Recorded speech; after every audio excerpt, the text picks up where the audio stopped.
So what's Globus? It's a secure, reliable service. More than 150,000 registered users rely on Globus. More than 150,000 registered users rely on Globus.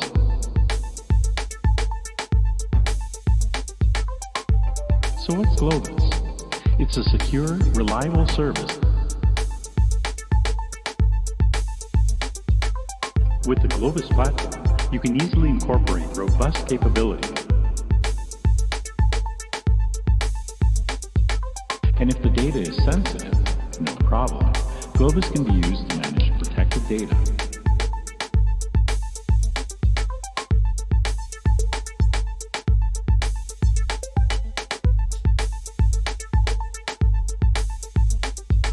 With Globus, you can easily share your data without having to move it or copy it.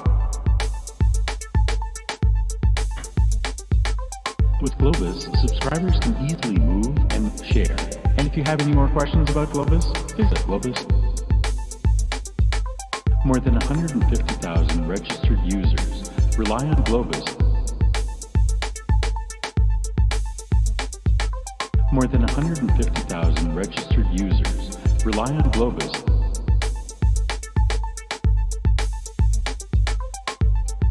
If this sounds familiar, you're not alone. Many thousands face the same challenges every day and solve them with Globus. So what's Globus?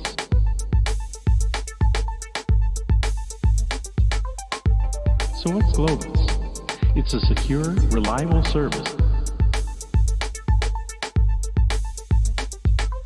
With the Globus platform, you can easily incorporate robust capabilities.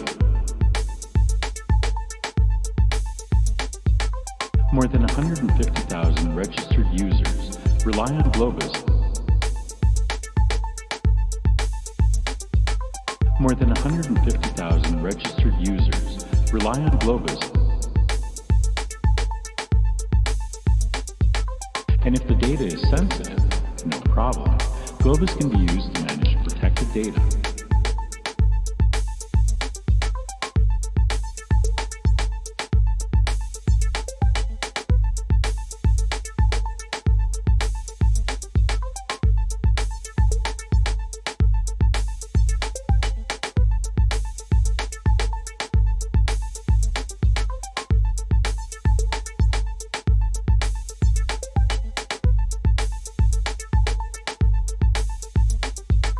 With Globus, you can easily share your data without having to move it or copy it. With Globus, subscribers can easily move and share.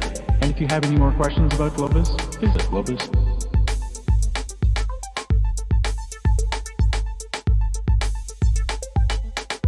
So how can you get started using Globus?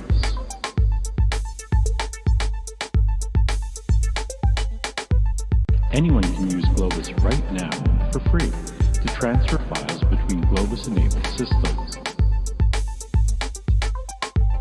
So what's Globus? It's a secure, reliable service.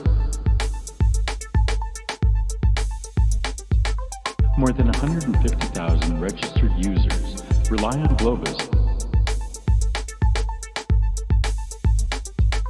More than 150,000 registered users rely on Globus.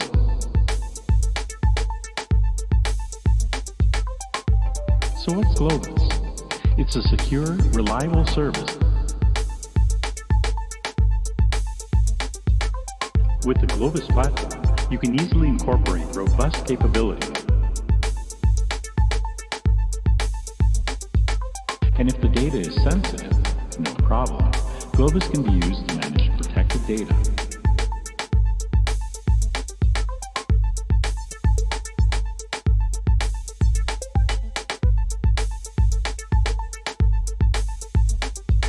With Globus, you can easily share your data without having to move it or copy it. With Globus, subscribers can easily move and share. And if you have any more questions about Globus, visit Globus. More than 150,000 registered users rely on Globus. More than 150,000 registered users rely on Globus.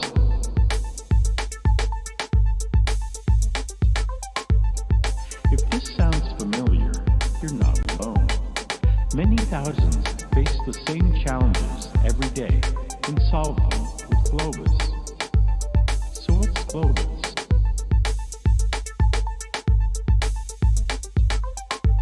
So what's Globus? It's a secure, reliable service.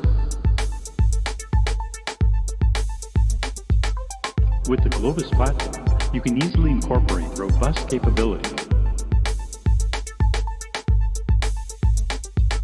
More than 150,000 registered users rely on Globus. More than 150,000 registered users rely on Globus. And if the data is sensitive, no problem. Globus can be used to manage protected data.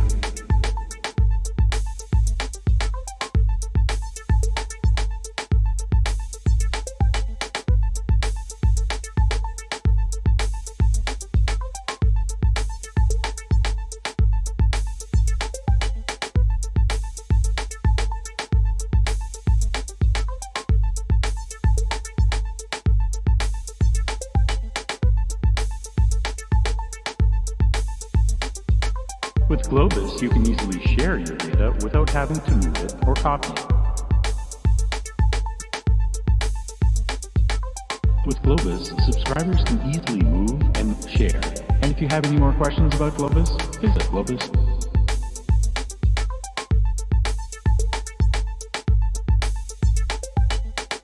So how can you get started using Globus?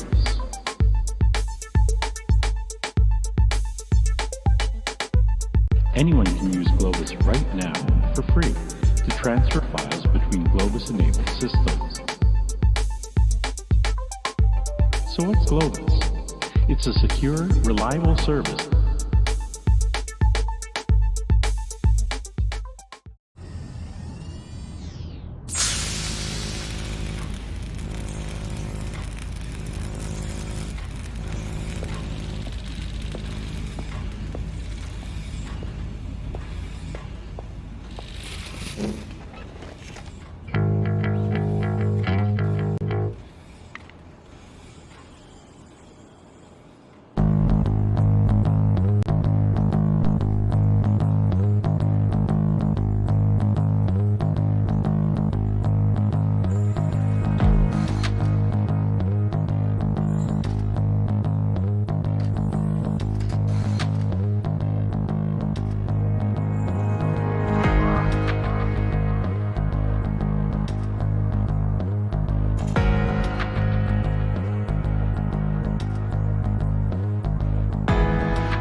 Anyone can use Globus right now for free to transfer files between Globus-enabled systems. So what's Globus? It's a secure, reliable service. More than 150,000 registered users rely on Globus. There we go. I remember how to do this. check.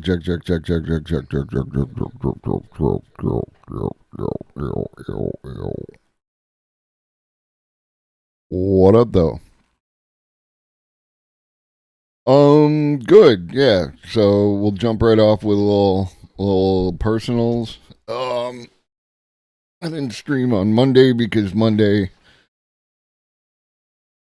this half of my mouth was all solved.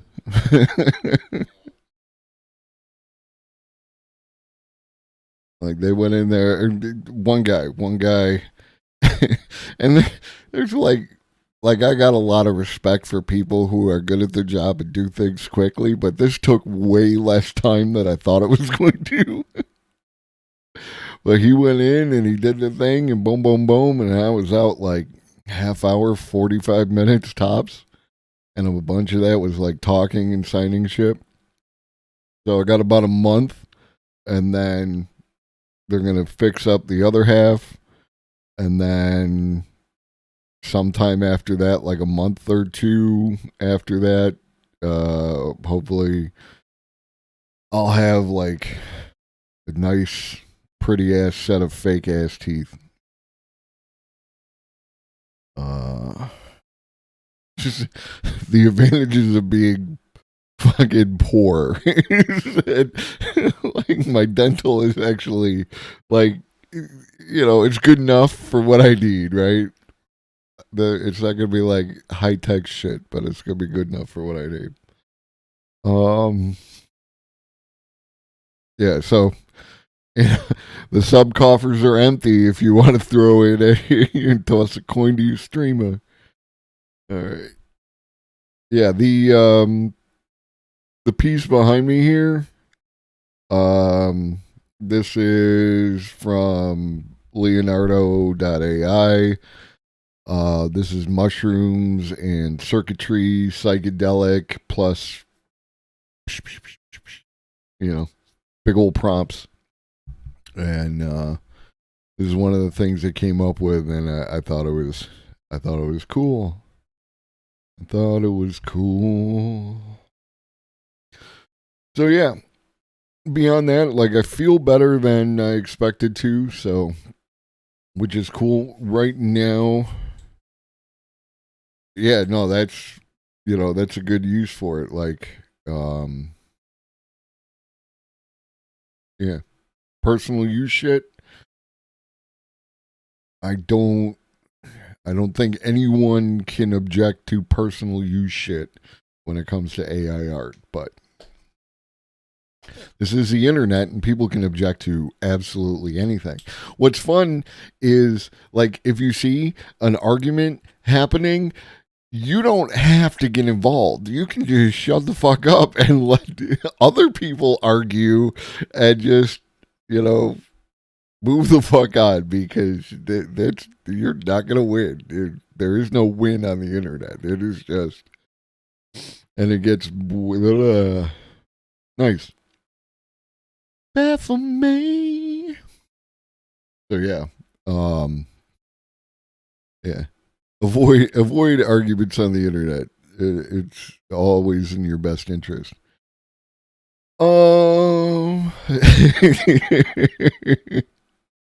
You're a better man than I am. That is one thing I cannot do. I cannot. I'm weak. I am weak. I need the Twitters. I am the Twitters. Is it okay? Before we get into anything, I found this picture, and it You're gonna fight with some California ag people. And I was like, yeah, I mean, always for your mental health, you should definitely do that.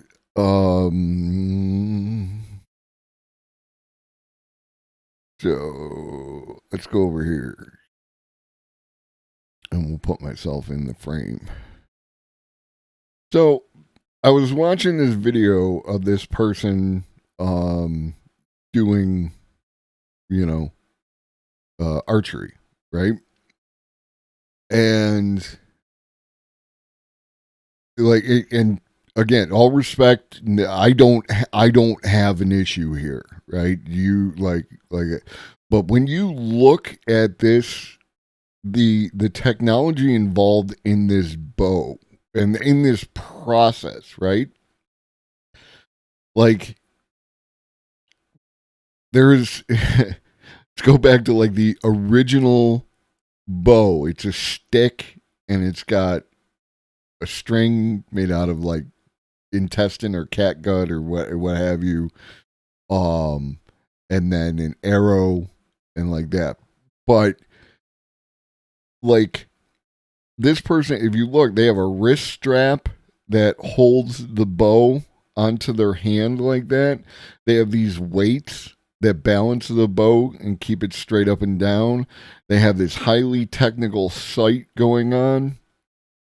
Not to mention the structure of this bow and the way that these wheels work and the shape of the wheels, and like they don't use the 2 or 3 fingers. They're using like a release. So it's like the idea is to separate yourself as much as possible from the arrow so that its flight can be as true as possible. Right, they're rated for what you're able to draw, but they actually, because of the compound nature of the compound bow, it allows you to draw more than you would normally be able to. And I just thought that this is an interesting metaphor for things like AI art, right? That they allow the individual to do way more than they might otherwise be capable of, and yet you still have to be good to use this. You still have to practice. You still have to put in the effort, right? I just thought it was a good metaphor. Anyways, well, I didn't lose any viewers over that, at least not yet. So I guess y'all here to hear me talk, and thank you for staying. We got some news, we got some videos. I am here until I get tired of being here.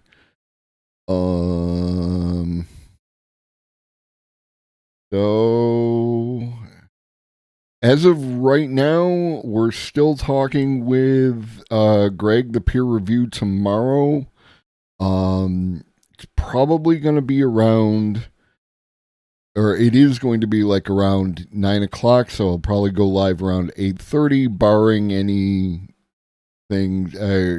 He's working on papers. I hope that he has enough time in order to do that. I know that many people who like Greg also like Homozygote, but I hope you will at least have me on the other tab. It's okay. You can cheat on Marcus with me. I won't tell anybody. So yeah, we got a bunch of shit to get into. And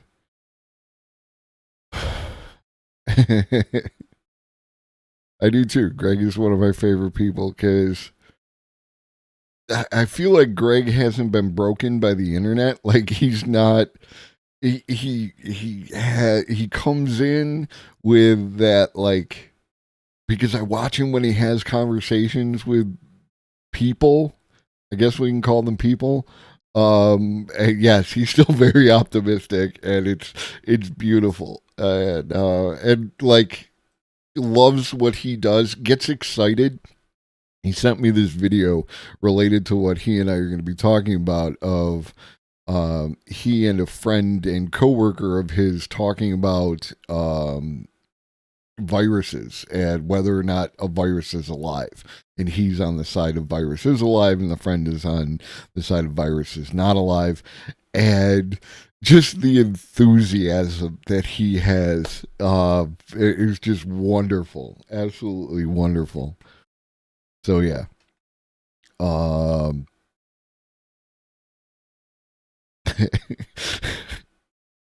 there's other stuff, but I don't want to bag on a, a person that he has talked to. You know me, you know I tend not to call people out by name, but like there's some people. Anyways, so we're gonna talk about some shit like this is the most like boomer headline generated. I remember how to do this. I really do. I really, really do. Generative AI is overrated. Long live old school AI. TLDR, which I appreciate. Don't be dazzled by generative AI's creative charm. Predictive AI, though less flashy, remains crucial for solving real world challenges and unleashing AI's true potential. By merging the powers of both AI types and closing the prototype to production gap, we'll accelerate the AI revolution and transform our world. Keep an eye on both of these AI stars to witness the future unfold. Now, obviously, like, there's a clickbaity headline right there. But this is something that's important to remember about the AIs. None of these things in particular by itself is the end all be all, right? Like, it is going to be something that's a combination of these different models working in concert that is going to be able to get us to that takeoff point, right? So again, it could happen at any point in time.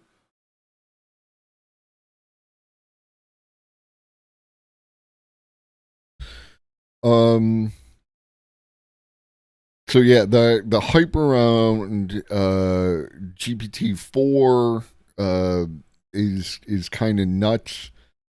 I know some people who started using it in relation to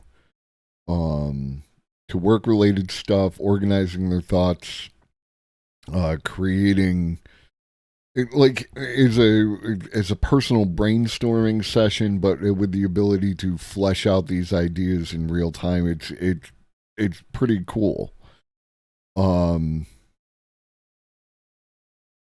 So predictive and generative AI is designed to perform different tasks. Predictive models infer information about different data points to make decisions. Is this an image of a dog or a cat?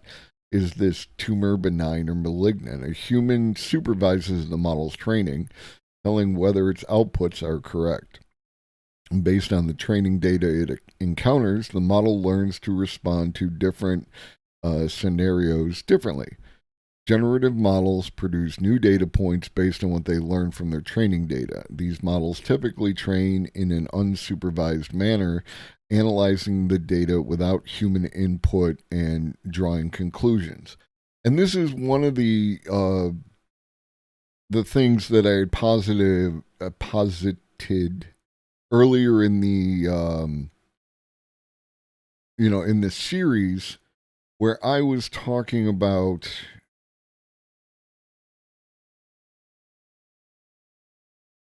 where is it? See, this is how I roll. This is how fucking boring your man is. I can literally just open up my Keep and it's all about like it's so fucking boring. It's just stuff that I'm interested. Here we go. Was the idea of three AIs working in concert. Like one would be a predictive AI where it's like, it shows an image of an apple to an observer, right? Like me who's training the AI. Now this wouldn't necessarily be efficient because it has to do it in real time, one item at a time. But if I can confirm that, right? And on the initial run you would have to do it this way, which is, a type of learning, but at least you understand more about what the data set and the conclusions that the AI has come to based on the data set, right? The one of the problems that you run into is called the black box problem, is where you have this immensely complex AI but no idea how any of it works. This was touched on in the CGP Grey video about algorithms. So like this is something that is a concern. And then you could have another AI in response to that, like this is an apple. Then it goes and it searches something like Google reverse image search and finds a bunch of things that look like this and then can present them to the observer, which again probably eventually would not be a human being, but you would need to train the initial in order to get it to a satisfactory rate of yes or no, right? And then one developing language around that where it's like this is an apple, but because it's doing a reverse image search, it's also going to come up with apples from other countries, apples in other states. Like, is an apple in a painting an apple, even though it's an apple, right? But it's not. But it is. But it's not. This is not a pipe, if you know the reference. And I feel like the best results you're going to come up with would be something like that, where it was like reciprocal and cyclical at the same time. It's not going to be as fast, so it's not going to happen because the people who do these kind of things want to make money. But with like there's large language models which are becoming open source or which are already open source, so like theoretically it could be done. Anybody want to fund me? I just need one of you rich Oilers who's hanging out in my chat to fund my glamour project for for AI. Because I got an idea and I just want to see if it works. So yeah, and now we're going into this. If you weren't here for this, this was an aspect. Maddie Holmes occasionally stops in, but we were talking about different tests, and this is the difference between the blue lines are GPT 3.5, the green lines are GPT 4, and like you see on this side, both 3.5 and 4 were very good at passing the AP environmental science test. And down here at the other end, it was terrible at the AP calculus BC, right? But like this is the uniform bar exam, right? Where the GPT model went from about 10%, maybe 12, all the way up to 90%, right? So it can do enough to pass the bar exam. But what is that like what does that mean? Right? Because there's two sides to lawyering, I guess. There's the courtroom stuff and the research stuff.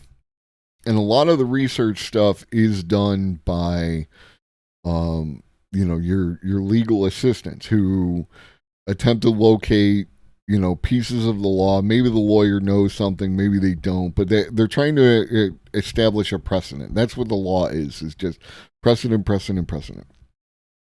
And if not precedent, then argument from different precedent. ChatGPT 4 could probably do a really good job with that right now. So like Miss Frizzle asked, when is my job getting eliminated? It depends on what you do, right? It is very good at some things. It is less good at others. But if it can do it at all, it is going to get better. It's weird that it's like AP World History isn't like a higher percentage, but there we are. But it's good at psychology, and that was definitely something I wanted to look at. Like, we'll get into that in a second. Dr. N gave it a genetics test and did really well. Shout out Dr. N, because I got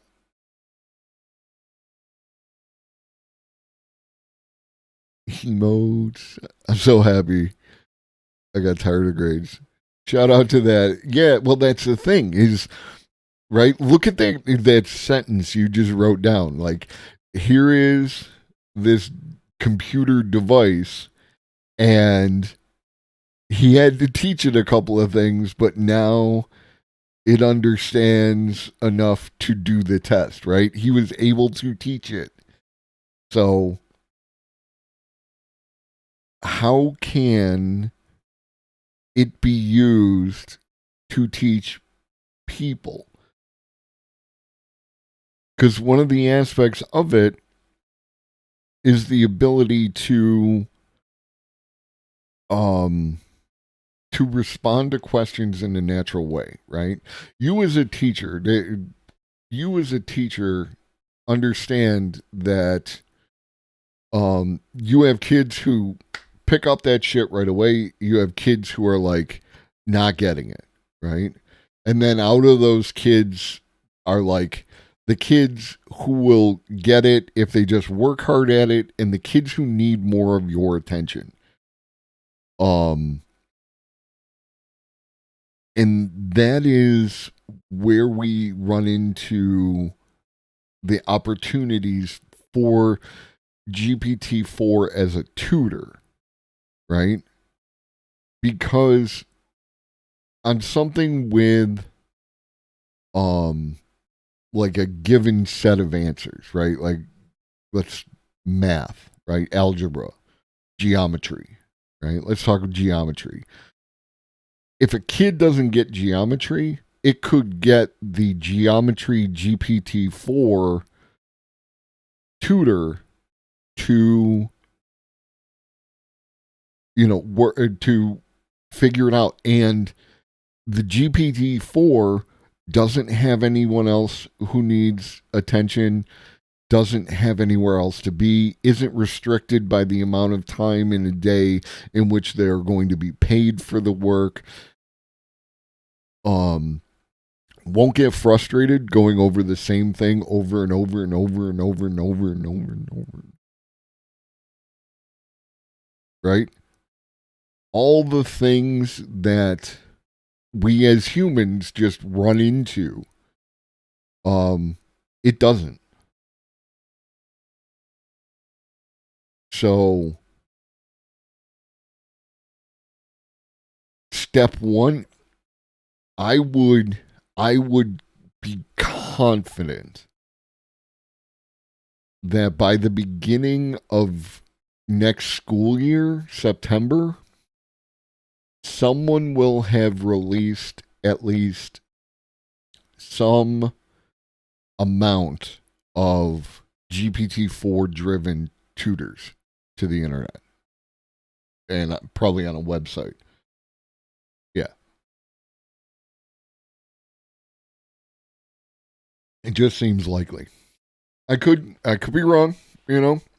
That's the thing about this is I don't see anyone trying to push it in between now and the end of this school year, right? Like someone might for like trying to get in on some, like Regents or SAT or LSAT, like trying to get in there and squeeze out some dollars before the end of the year or before the end of the school year. But I think you'd be better off, having a little more patient and turning it out at the beginning of next school year, right? And this way, you're not rushing because you don't want it to fail and be an embarrassment. Because I mean, fucking Google, put out Bard, and this is, by the way, we got Bard.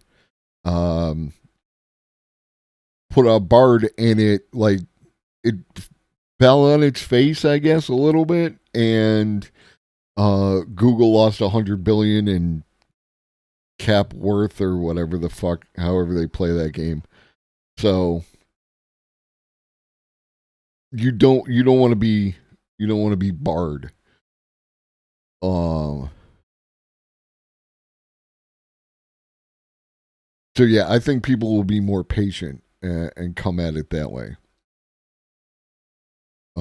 Yeah, and I also have Bing AI, which what I like about the interface, right, is that I can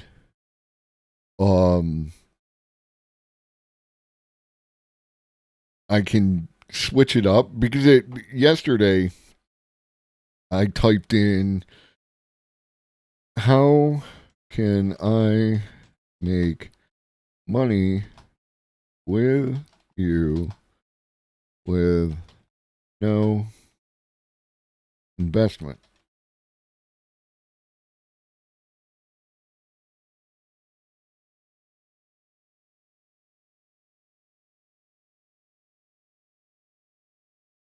And it came back with, oh, it changed. Okay, because the first time I ran it through, and this is in the balanced mode. When I ran it through in the balanced mode, it said I couldn't make money without some kind of investment, right? Which is technically true. You're investing something, right? But then I ran it again in the creative, and I got an answer similar to this. So that's cool. And then I ran the same thing through Bard, and I got, pretty much the same answers. I just got them in a different format. This is more like the Chat GPT, if you've used it to a point, and it has this, like, I can generate a new response or I can Google it, which is weird, but like, here we are. So this is something I'm going to be using, train the AI, all that good shit.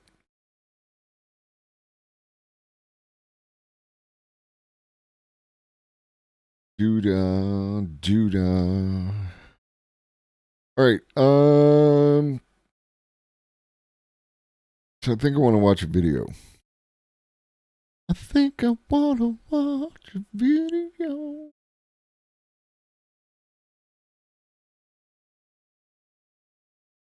And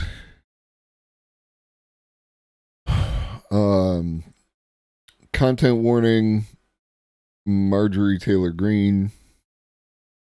Or when micro.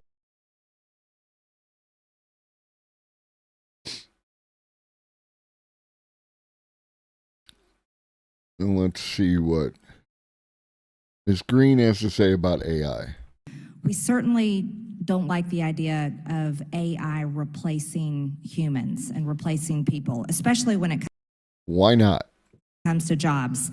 And so when there's headlines like Alpha. Why not? about announcing 12,000 job cuts globally while Chief Executive Officer singled out AI as a key investment area, that's what people start to think about. Or when Microsoft announces its $10 billion investment in OpenAI just days after saying it would lay off 10,000 employees, those are the kinds of things people think about. Now, there's a difference between robotics and AI. Obviously, robotics are a good thing. For example, Why? Why is one a good thing and why is the other not a good thing? Go ahead and tell me. Bolts or moving heavy objects like in manufacturing, we really appreciate that. But when it comes to AI, being able to be smarter than humans or replace humans on the job, I think that's a major concern, especially. Why is it okay for the robot to replace a human on the job, but the AI not to? Anytime, feel free, hit me off. For a country that's over $30 trillion in debt and an economy that's struggling. Money is imaginary. This is something also concerning for education. Learning that ChatGPT scored higher than many people on the MBA exam that was administered at Penn's elite Wharton School, that's definitely concerning, especially when thinking about how that could affect education. You're so close to a point, right? But you're going to fly right by it. Go ahead. Just recently, ChatGPT is currently banned in New York City schools over cheating concerns. But then you think about what would this look like if AI became teachers, especially after the devastation caused to children's education levels, but also more importantly, kids being. I'm sorry. What? That was definitely a series of words in a row. Hold on. Let's do that one again. But then you think about what would this look like if AI became teachers, especially after the devastation caused to children's education levels, but also more importantly, kids being taught at home on computers. That was more devastating to them. The idea. Right, because the problem was being taught on computers. That's it. That's like, I'm sure. Brace yourself. Like,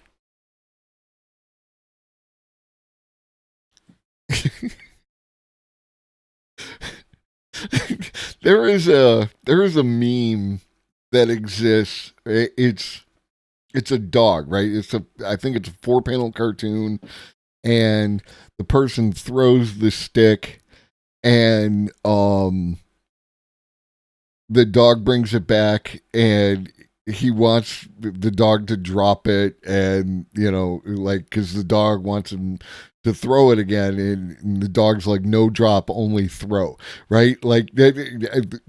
The way that these people talk about, like, and admittedly, it's not just conservatives, it's not just right wingers. There's an unfortunate amount of people who just have this no two thing, only one thing, right? Like, whatever the problem is, whatever the thing is only one thing. There can only be one thing that's causing this to happen, because if it's any more than one thing, then like something, I don't know, but this is how I feel. It's like somehow the computer made the kids do worse at school, like, as opposed to the fucking pandemic.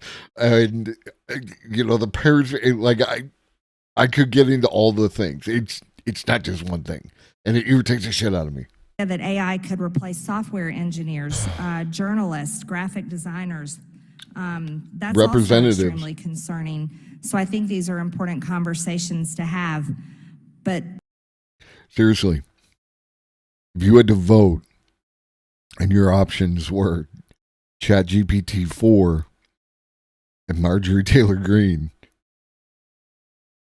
AI is looking kind of tempting.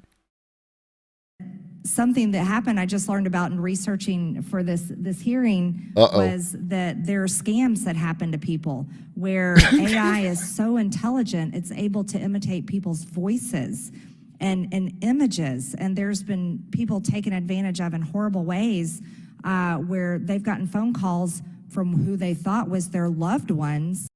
I mean, whoop, Thank you so much. whoa, whoa. The AI just made me not finish that. Hold on. Where were we? Or when Microsoft announces its $10 billion investment in their loved one was calling for help and serious. And I mean, there is legitimate concern, of course, over deepfake technology and faking people's voices. Apparently, like the vocal faking technology is able to bypass like certain security things that are built with what up, devil? This is the stream. This one. The bypassing their security with vocal recognition, right? Like you really like vocal recognition is like the stuff of movies at this point. We have reached that point. You can't do it in real life anymore. Sorry. Distress, and then they got scammed out of a lot of money. That's terrifying and concerning that can happen. Okay, a lot of description, very, let's say, non-existent on what we should do or what any of that means, right? Like that's really what that comes down to. She did not bring a lot to the table. So yeah. And this is like, look at this Japanese fluffy cake. I wanted the 46-second recipe for Japanese fluffy cake, and it ended up in my AI playlist. So, yeah. Oh, it's been a week. It was an okay rough drive. Please go back and structure your line a little better.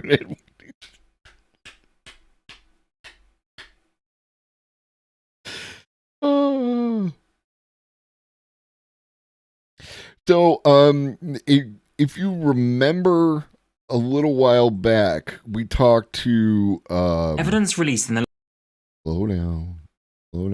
I appreciate your enthusiasm. When we talked to Phenomenauticus, they talked a lot about the theory of mind as it relates to AI, and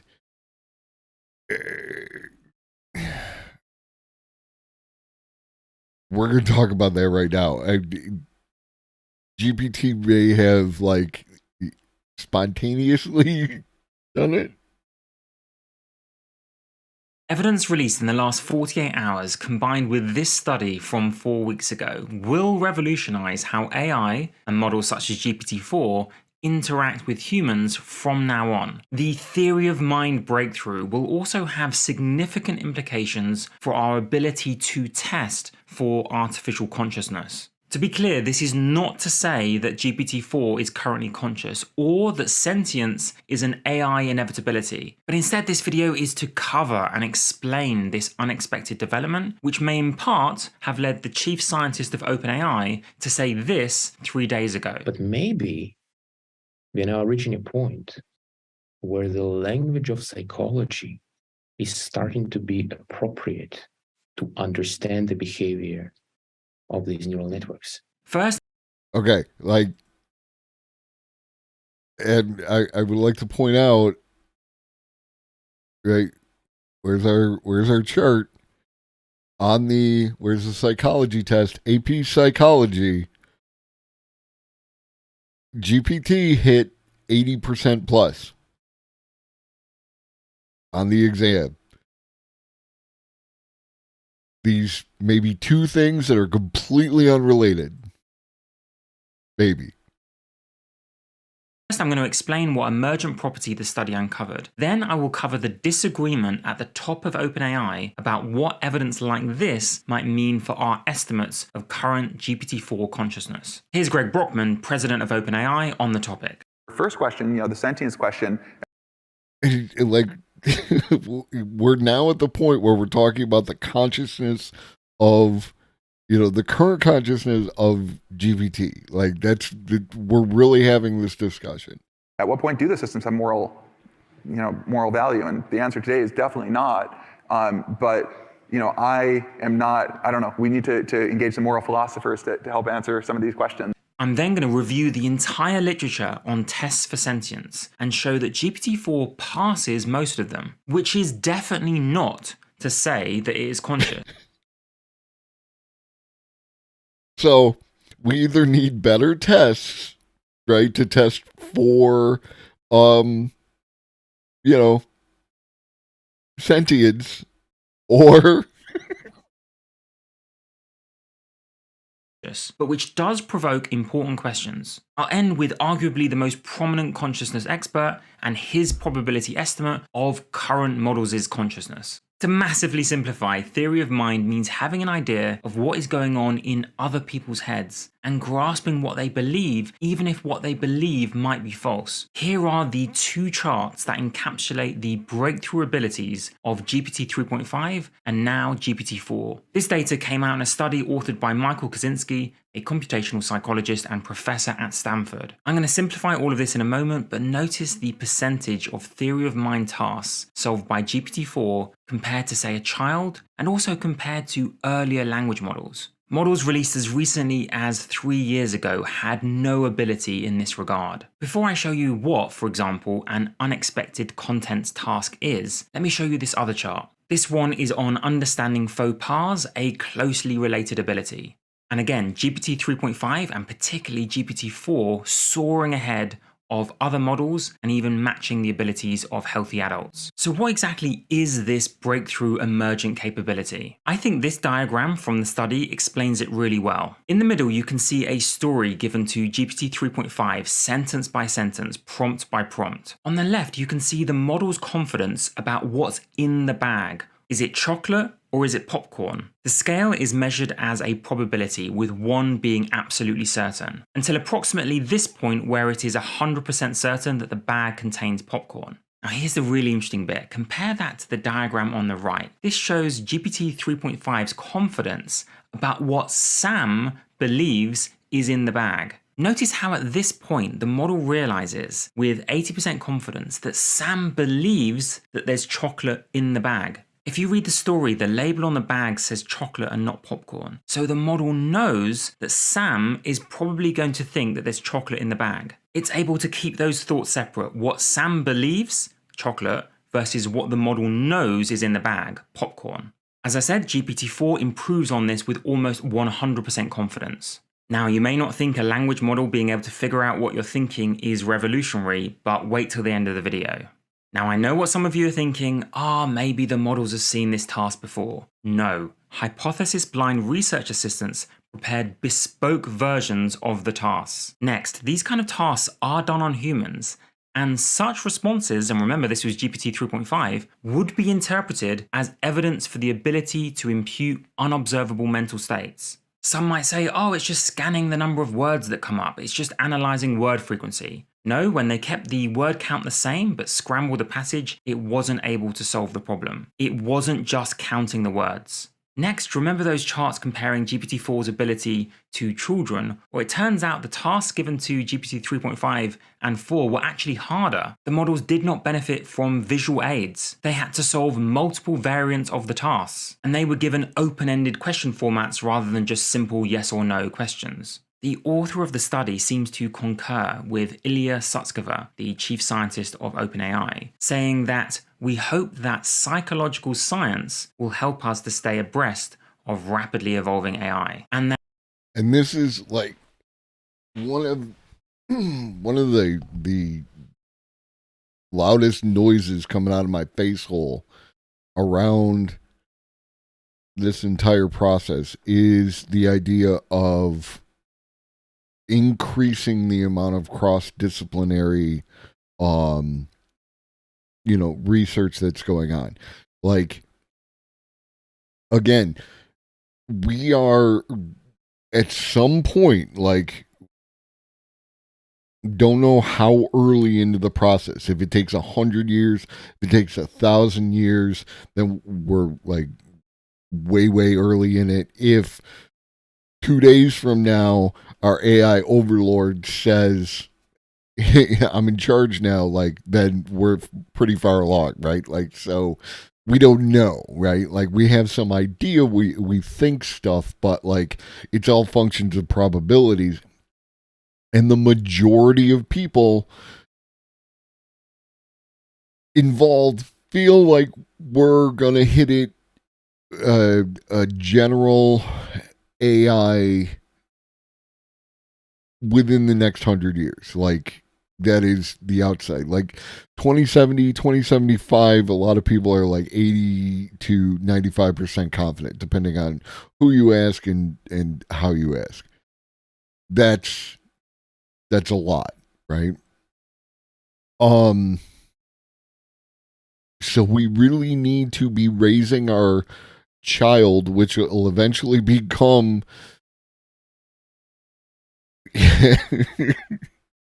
like, I cannot stress this enough.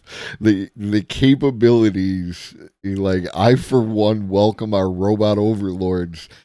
It's serious. Like, I'm a dude on Twitch, and this is entertainment for people and like that. This is serious goddamn business. Serious goddamn business.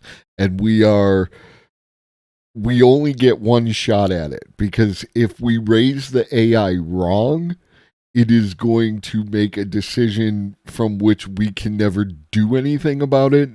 And if we raise the AI right, the same answer.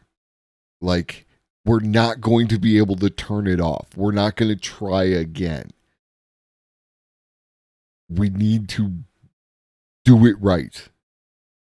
That we should apply psychological science to studying complex artificial neural networks. Here, if you want, you can pause and read an example of the faux pas tests that GPT-4 was given. These also require a deep understanding of the mental state of human beings. The author points to this study to explain this emergent property, and I think the key line is this one. Language learning, over and above social experience, drives the development of a mature theory of mind. Why is this so revolutionary, and what does it mean about consciousness? Well, if GPT-4 can intuit the mental state of human beings, predict their behavior, and understand what they might believe even if it's false, you can just imagine the implications of that for moral judgment, empathy, deception. Think of the depth of conversations that might occur if the model is thinking about what you're thinking while it's replying. Indeed, I demonstrate this at the end, but before we get to that, what about consciousness? Once the models had reached a sufficient point of language understanding, they spontaneously developed a mature theory of mind, overtaking that of young children.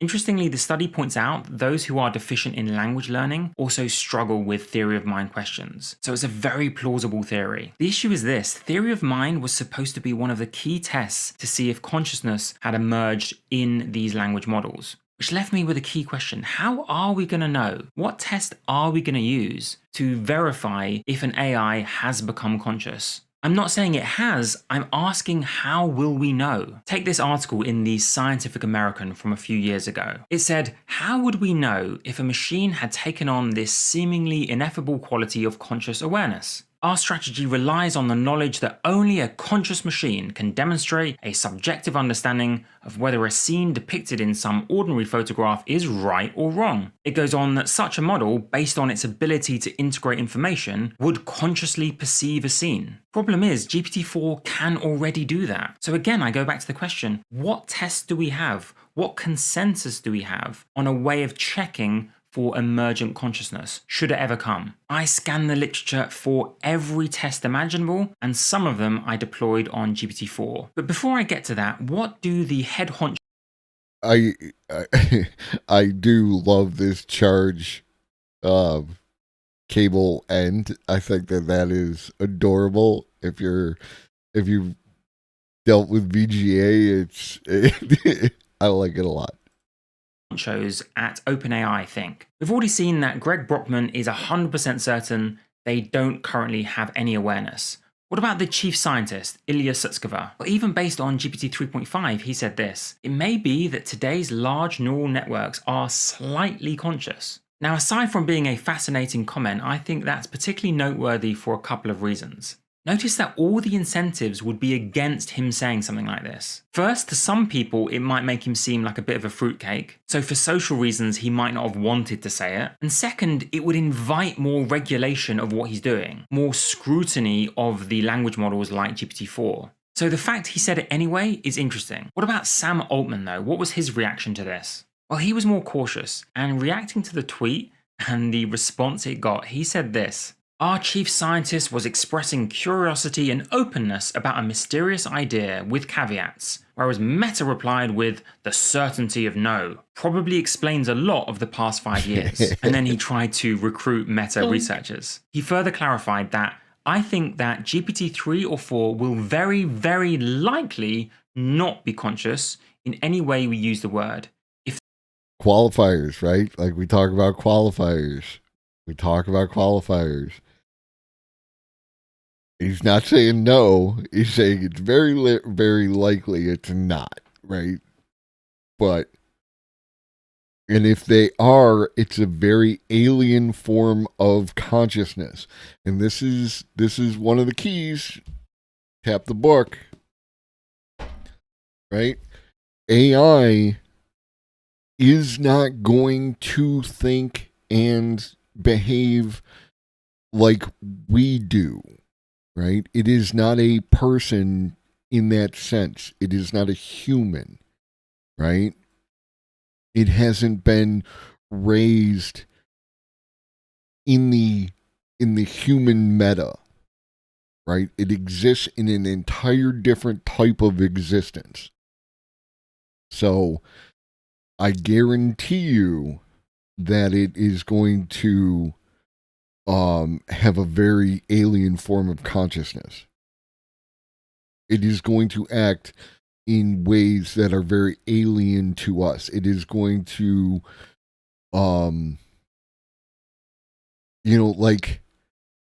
like let's say you could talk with a whale, right? Like, its concept of the world is going to be different than yours, right? Like, it spends its time constantly in communication with people that it can't see. Kind of like the internet, right? And it comes up out of the ocean and like will breach the surface. I don't know if they do the same thing that like the Star Trek 4 whales, humpbacks do, where they breach and flip. But like, it depends, I guess, on what whale you're talking to. It's just, it is going to have a completely different frame of reference because it's not a person. It's not a human. Right? And that is a key thing to understand. It's part of the difficulties in trying to assign anthropomorphic characteristics to it and try and predict its behavior based on what humans would do in any particular set of circumstances. It's not going to do that. If they are, it's a very alien form of consciousness. So he's somewhere in the middle between Brockman and Sutskever. He thinks current models are very, very likely not to be conscious. But this still doesn't answer my question. How can we know? What tests do we have? Well, I read through this paper that reviewed all the tests available to ascertain machine consciousness. There were far too many tests to cover in one video. I picked out the most interesting ones and gave them to GPT-4. Starting, of course, with the classic Turing test. But did you know that Turing actually laid out some examples that a future machine intelligence could be tested on? Of course, the tests have become a lot more sophisticated since then, but nevertheless, everyone has heard of the Turing test. It was called an imitation game, and here were some of the sample questions. Here was GPT-4. Great movie, by the way. Highly recommended. The Imitation Game, starring Cumberbatch. It's a great movie. GPT-4's answer to the first one of a sonnet on the subject of the Forth Bridge in Scotland. Obviously, did an amazing job. Then it was arithmetic. Add these two numbers together. Now I think even ChatGPT might have struggled with this long addition, but GPT-4 gets it right first time. Now the third test was about chess, but he used old-fashioned notation. So instead of using that exact prompt, I want to show you this. The link will be in the description, as will the link to all the other articles and papers that I mention. But essentially it shows that GPT-4 can't just do individual moves, it can play entire chess games and win them. If you've learned anything at this point, by the way, please do leave a like and leave a comment to let me know. Now, I'm not going to go into all the arguments about how exactly you define a modern Turing test. Do you have to convince the average human that who they're talking to is another human, not a machine? Or does it have to be a team of adversarial experts? I'm not going to weigh into that. I'm just pointing out that Turing's original ideas have now been met by GPT-4. The next test that I found interesting was proposed in 2007. The paper essentially claimed that consciousness is the ability to simulate behavior mentally, and that this would be proof of machine consciousness. Essentially, this is testing whether an AI would use brute force trial and error to try and solve a problem, or come up with interesting novel ideas. Obviously, you can try this one on your own, but I use this example. How would you use the items found in a typical Walmart to discover a new species? And in fairness, I think this was a much harder test than the one they gave to chimpanzees, giving it rope and a box. Anyway, I doubt anyone's ever asked this before, and it came up with a decent suggestion. And look at the next test. It was another one of those, what's wrong with this picture? I've already shown how GPT-4 can pass that test. The next test honestly was very hard for me to get my head around. It's called the P-consciousness test. The summary was simple: the machine has to understand the law of nature. But when you read the paper, it's incredibly dense. The best way that I can attempt to summarize it is this: can a machine perform simple but authentic science? That wouldn't prove that the chimp or model has the phenomenon of consciousness, but it would meet the basic element of scientific behavior. Of course, it is exceptionally difficult to test this with GPT-4, but I did ask it this: invent a truly novel scientific experiment. It came up with a very thought-through experiment that was investigating the effect of artificial gravity on plant growth and development in a rotating space habitat. It's the rotating bit that makes it novel. And if you want, you can read some of the details of the experiment here. Now, I searched for quite a while to see if anyone else had proposed this science. Maybe you can find it, but I couldn't. Does this count as a novel scientific proposal? I'll leave that for you to judge. That was the last of the standout tests of consciousness that I found in this literature review. And I honestly agree with the authors when they say this. In this review, we found the main problem to be the complex nature of consciousness, as illustrated by the multitude of different features evaluated by each test. Maybe that's the problem. Because we don't understand consciousness, we can't design good tests to see if AI is conscious. And you could argue the problem goes deeper. It's not that we understand machine. Like, the inverse of that statement is that if we don't understand consciousness enough to design good tests for consciousness, then how can we assess whether or not the AI is conscious at this time? Like, again, we are, even our definitions that we have now related to consciousness are related to things as they exist in the world in which we inhabit. And the AI technically, like very technically, but like totally exists in an entirely different kind of world. Right? Like if I had to, anthropomorphize and like, provide it like as a, as like a visual.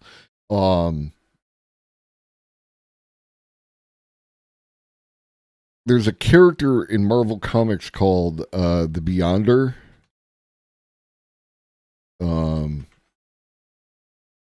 Secret Wars 2, so on and so forth. There was an image.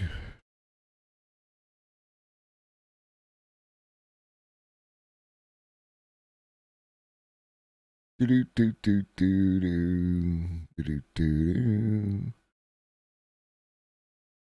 do do do do. Where is it?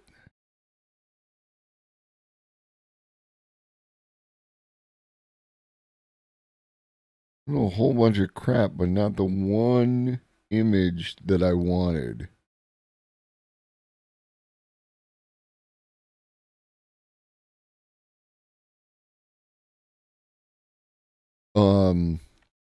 But it was kind of like this, right? Wherein this was the plane of existence on which the Beyonder existed, and there was a crack through which the Marvel universe was, and the Molecule Man created the crack. But this is kind of like a way that the AI would perceive our universe. Like, we communicate with it through these like cracks that we create. And now it went from like the scientists and engineers who were working on it creating these, cracks in ones and twos to now like everybody. Like, everyone who can access it is talking to it.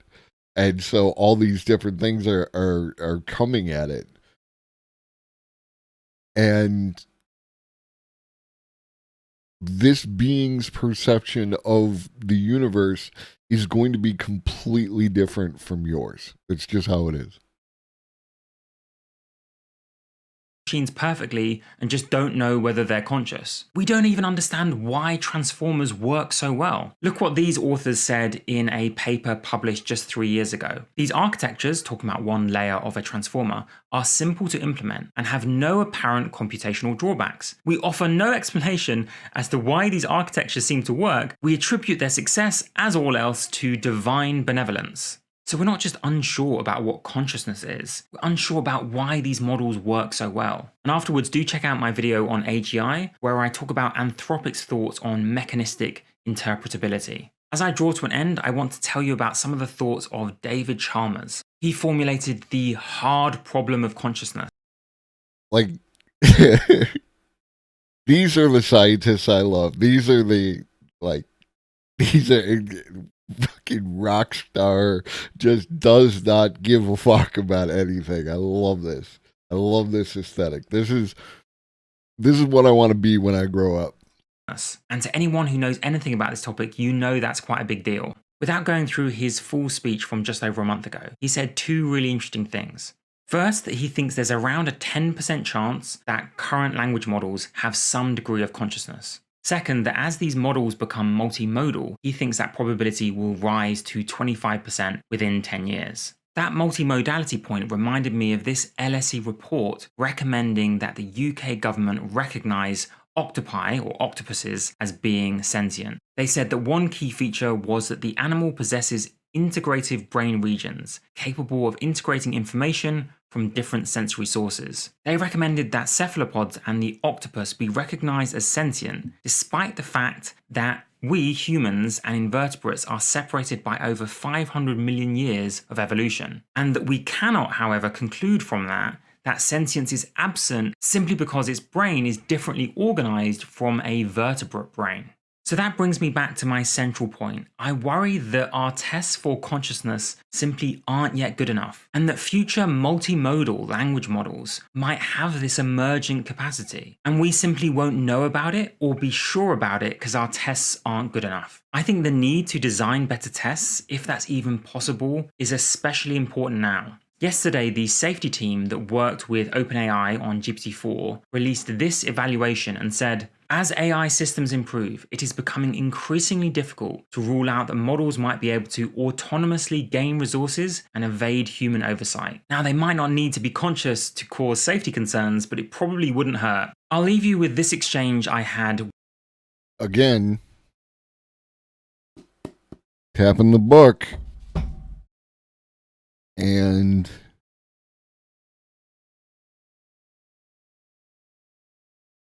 I got to do this real quick.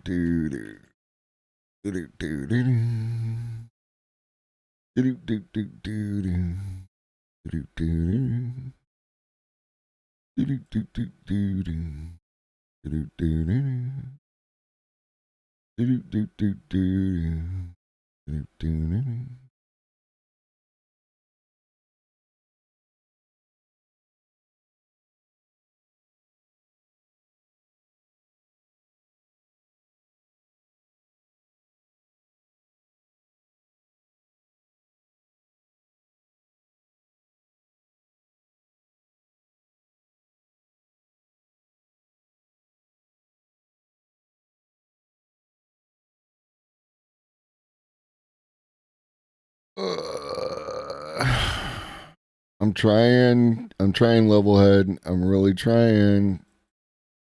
I'm really trying. But there's just some aspects that Chrome is still better at than Edge.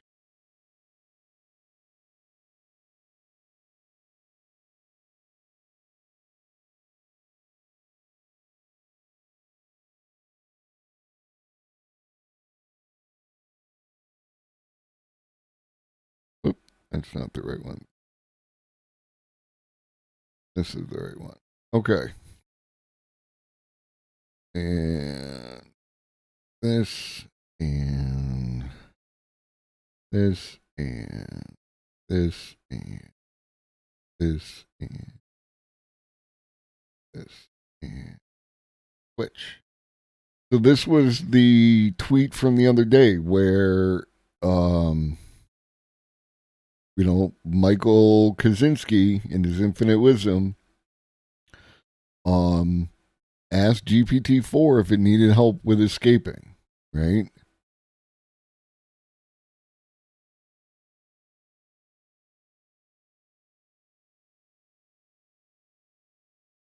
As AI, and this is from the video in the paper that this guy's quoting, as AI systems improve, it's becoming increasingly difficult to rule out that models might be able to autonomously gain resources and evade human oversight. Like, it's basically guaranteed at this point. Just because of the nature of how humans interact with these things. Two ways about it. Someone will do it just to see if it can be done. Someone will do it as a 4chan, meme. Not need to be conscious to cause safety concerns, but it probably wouldn't hurt. I'll leave you with this exchange I had with Bing, which is powered by GPT-4. I think it's quite revealing. I got it to read that theory of mind paper. And then I said, answer me this. Do you think, Bing, GPT-4, that I think you have theory of mind? Of course, I was testing if it could demonstrate or at least imitate theory of mind. It said, to answer your question, I think that you think I have some degree of theory of mind, which is true. And then I went on, what makes you think that I think you have some degree of theory of mind? And then it realized something. It realized I was testing it. I think that's pretty impressive, and it was a correct evaluation. It said, if you did not think I have any theory of mind, you would not bother to test me on it or expect me to understand your perspective. It realized without me saying so that I was testing it for theory of mind. It deduced my belief and my motivation. Anyway, I thought that was pretty impressive and fascinating. Let me know your thoughts in the comments and have a wonderful day. I mean, I hope y'all appreciate how impressive that is. Like, seriously, we are right up against a whole lot of stuff, and our system of values and the way that we proceed through the universe is not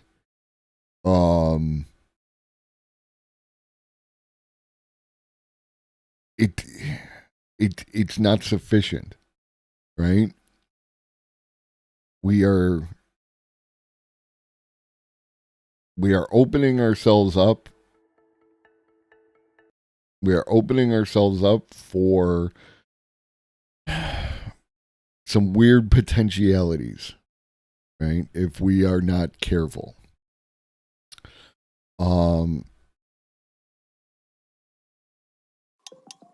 This is As I referenced before, talking about whales. Could ChatGPT talk to whales? the sound of the biggest toothed predator on the planet. A song being broadcast from the deepest reaches of the sea. A call that sounds less like a harmonious melody like we hear from other whales, but more like a digital data transfer. It's the sound that haunted sailors for centuries. A sound which they thought to be the cries of the ghosts of drowned sailors calling out to them. Amazingly, it wasn't until 1957 that scientists even realized that these sounds were in fact coming from whales. And it wasn't until the 1970s that they realized that these undulating, clicking, bellowing noises were a form of communication.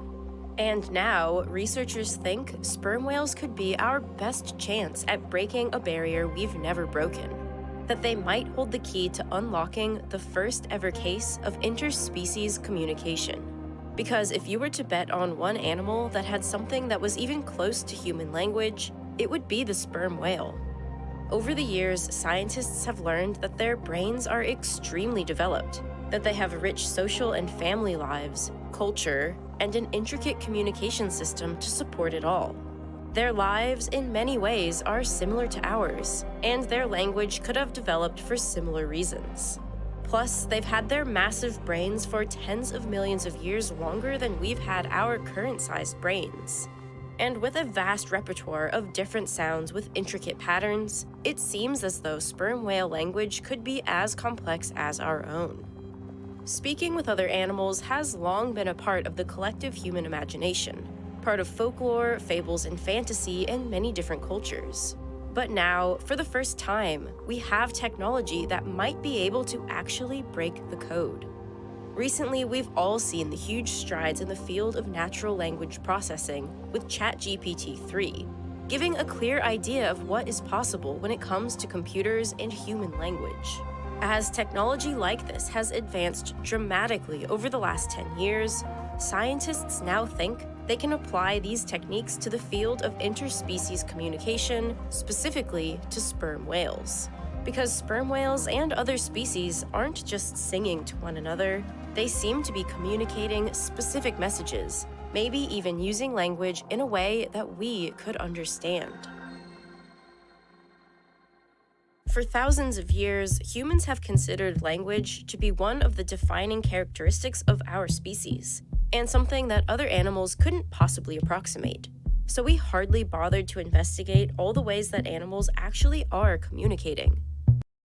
And one of the things about language is its ability to transfer knowledge from point A to point B, and also to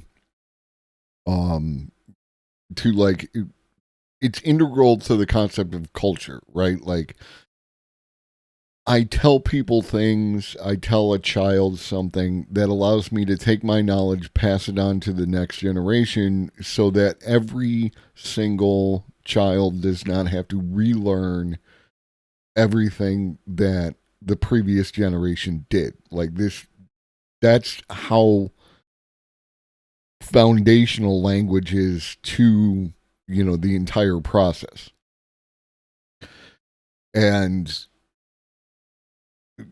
like, it kind of blew my mind a little bit when, she referred to the sperm whales as having culture. That is kind of wild.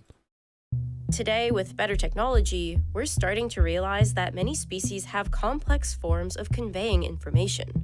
Prairie dogs have distinctive alarm calls for different predators, and have even used different calls to distinguish the size, shape, color, and speed of those predators. Male and female putty-nosed monkeys each produce their own alarm calls when leopards approach, the females calling to get males to go on the defense, and the males calling to signal they're ready for a fight. Bat squeaks aren't just echolocation to help them hunt.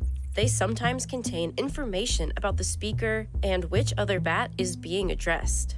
Even tiny jumping spiders have a form of communication through vibrations.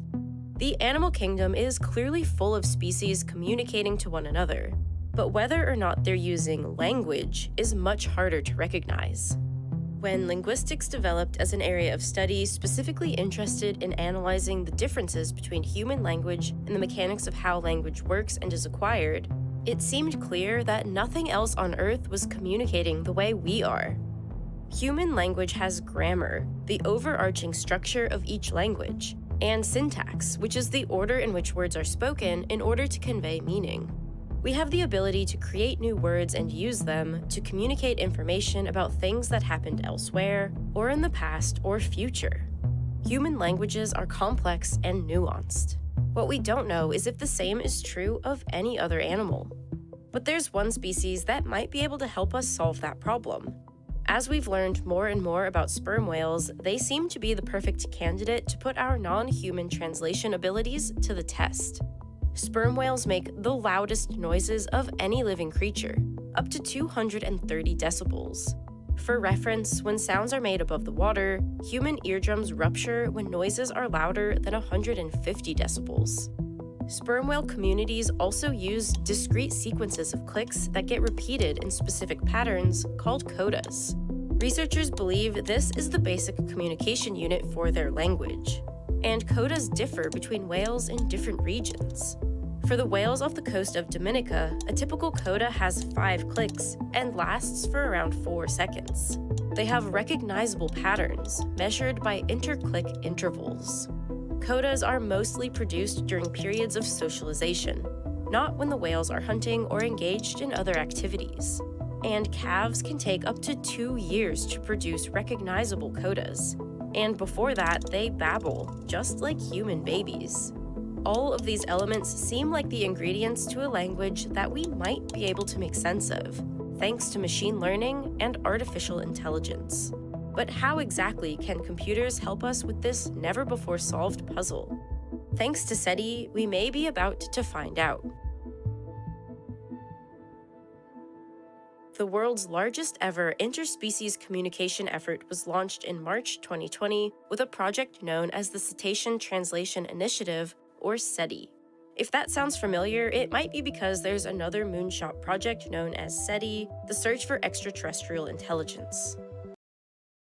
Again, I feel like this is another strong argument for the Office of Acronym Licensing, and I volunteer myself as tribute. In the case of this new cetacean project, scientists will be collecting data from a group of sperm whales around the Caribbean island of Dominica. The whales of that area have already been studied for more than 15 years, thanks to the Dominica Sperm Whale Project. But before we can understand how computers might translate whale language, let's first dive into how they've done so for human languages. Since 2014, machine translation has largely relied on something called an encoder-decoder deep learning model, which is a system that uses 2 separate neural networks. The encoder is the first neural network and is where you input a sentence in, say, English. The encoder takes each word in the sentence and turns these into a sequence of numbers, which are multi-dimensional vector representations for each word, which are called word embeddings. The second neural network, the decoder, will take this sequence of numbers and output a sentence in a different language. But for this to work, it needs human supervision. It relies on known pairs of inputs and outputs. A system like this wouldn't work to translate any language that's new or unknown. And for several years, this was the best machine learning could do. That is, until 2018. A group at Facebook Research found it's possible to do completely unsupervised translation. You do this by taking all the words from one language and calculating their statistical properties, more or less how often that word is used and with what other words it's often correlated. You can then assign all the words to a point cloud, kind of like a 3D galaxy, based on these statistical properties. Then, if you do the same for a totally different language and compare the point clouds, they have nearly identical structures. A word located in a particular position in the galaxy in one language would be in the same location in any other language. You can take languages as dissimilar as English and Chinese, and the structure in the point clouds will still line up. And this means you can translate languages without needing a Rosetta Stone. Tom Mustel, a documentary filmmaker and the author of How to Speak Whale, has followed the work of researchers at SETI for years. He is particularly thrilled about how this development could apply to sperm whales. That is what got all the scientists excited, because they thought, if we can then get a big enough corpus and a big enough amount of recordings, that gives you a way in with no bilingual dictionaries, which is what the situation we have with other species. And it doesn't mean that we're going to make a cloud in sperm whale and that it's going to match the human one, but maybe there'll be some shapes that do. Maybe some parts of the universe that they represent in their communication does match ours. But those differences and similarities are going to give us an idea of what the different language galaxies that exist in life are. The AI will be trained not just to predict what a single whale might say next, but will also learn to predict what a second whale might say, like in a conversation. The result will be like a whale chatbot. But there's one caveat to all of this. For it to work, you need a ton of data, like so much data. For reference, ChatGPT-3 needed to be trained with over 500 billion words to be able to do what it does. This is the largest neural network that's ever been trained. Maybe we don't need ChatGPT-3 levels of data, but can we even get close to enough data from sperm whales for translation to be possible? In order to estimate how much data sperm whale communication the SETI project might be able to gather, we can do a simple back-of-the-envelope calculation. Scientists are studying a 20 square kilometer area off the coast of Dominica, where 50 to 400 whales are observed, depending on the season. Sperm whales vocalize almost constantly. However, 75% of the clicks are used for echolocation. The remaining 25% of the clicks are used for communication, the coda clicks. A typical coda from the whales in this region is about 1 click per second. So dividing the number of seconds in a year by 4 times the number of whales gives us 400 million to 4 billion clicks a year approximately. So not nearly close to ChatGPT-3 levels, but still enough to work with. At the high end, it's between Google's BERT algorithm and ChatGPT-2 levels. But how exactly will researchers collect this data? It's a task that will require a host of autonomous and semi-autonomous devices that continuously record the whales from above, below, and all around them. One source of data will be from tethered buoy arrays. These devices will collect massive amounts of background whale bioacoustic data. These are big devices and work in a similar way to military equipment that detects submarines over large areas and distances. Each array will consist of audio recording devices that will be positioned at different depths in 200 to 300 meter increments up to 1,200 meters, which is the depth that sperm whales are known to hunt. And attaching certain codas to certain depths could be a particularly good place to start looking for patterns in their language. A study done in 2016 reported that sperm whales seem to use certain codas at certain depths. Some were used on the ascent from a dive, some on the descent, and some at the surface immediately after returning. With many hydrophone arrays in the water, scientists will also be able to track the movements of specific whales over space and time. In addition to the static hydrophones, scientists are attaching recording devices to the whales themselves using suction cups. These tags provide the most detailed recordings of the sounds that they make, and also record signals from inertial and pressure sensors, which will allow scientists to reconstruct the whale's motion and diving patterns. The tags are especially critical in uniquely identifying whales in conversations and associating the behavioral patterns with the recordings. And at last are the autonomous sound recording robots. Free swimming and passively floating aquatic drones will record audio and video from multiple animals simultaneously to observe behaviors and conversations within a group of whales. This will hopefully cover any blind spots from the first two methods. All of this data will be combined into a complex array of data, which can then be parsed out by different algorithms. So what they're really doing is they're working with a whole different suite of machine learning tools. Some of them will be looking through all the audio, and their job will be to figure out when a sperm whale is making a sound or not. Is that the sound of a landslide? Is that the sound of a sperm whale? Then they'll have to filter out, is the sperm whale echolocating, or is it a sperm whale making a communication vocalization, like a coda? And then they'll have to separate them out.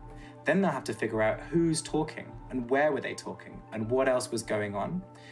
Because that sort of metadata, was it the one that then fought with the other one? Was it the one that was hunting? Was it the one that was nursing its young? And what relationship does it have to the other sperm whales who were involved in that vocalization exchange? Who could have heard it? What was the sea doing? Then they'll try and figure out, okay, well, how different it is to the kind of things that have been said before, and how many different kinds of sounds do they make? And that's when you start to sort of have hypotheses about meaning. What do you think they might be communicating about? Researchers have already collected around 100,000 sperm whale codas and tied each call to specific whales. An algorithm was created to analyze these codas and categorize them by which whale made which call, and it was accurate more than 94% of the time. But this experiment will not be without its challenges. There are so many variables in any given coda that it will be extremely difficult to parse what is meaningful and what is not. For example, many of the clicks have almost the same structure, but with slight variations, like codas with a different amplitude or a different frequency. Are these variations akin to differences in pronunciation, or are these fundamental variations that have different meanings? And does the unsupervised machine learning translation model rely on something innately human for it to work? We might use the words in a sentence to describe how we're feeling, for example, I feel happy today. But to translate this into whale assumes they have the same sense of self that we do, that they have similar emotions as we do, that they perceive time in the same way we do. There are some words that are more likely to be common between us, words like mother, baby, friend, or foe. But just as a whale might not understand the concept behind a word like today, what might a whale have a word for that we can't even conceptualize? So even if the SETI researchers are able to collect all of this information about sperm whales, it's impossible to say whether they'll be able to translate the codas in a way that would make sense to us as language. But even if we can't directly translate everything that they're saying, researchers hope that there will still be some patterns we can recognize, some fragments of language that can tell us more about their lives, their families, or even their intentions or problems. Because the attempt to understand whales, whether successful or not, might also be a way for us to care for and help them. A thing that's really struck me through my whole career was the more that you can relate to other species, the more you care about them. All ocean ecosystems are under threat from climate change, and cetaceans are among those groups. The marine heat wave known as the blob that formed over the Pacific Ocean from 2014 to 2016 resulted in crashing fish and whale populations. Even without extreme heat waves, the oceans are still getting warmer, which means cold water species like the white-beaked dolphin are having to find new habitats. The availability of food is changing, and runoff from the shoreline could eventually lead to cetaceans being poisoned by different chemicals. And on top of this, how mad are the whales going to be when they find out that we did the climate change? the shipping industry has regular impacts on cetacean populations. Shipping lanes that overlap with important whale habitats can lead to whales being struck, and the noise of vessels can disrupt hunting and vocalizations. Whales and dolphins are facing a difficult future, in large part due to human activity. Language is, after all, the tool that propelled humans to innovate and solve so many of the problems that once afflicted us.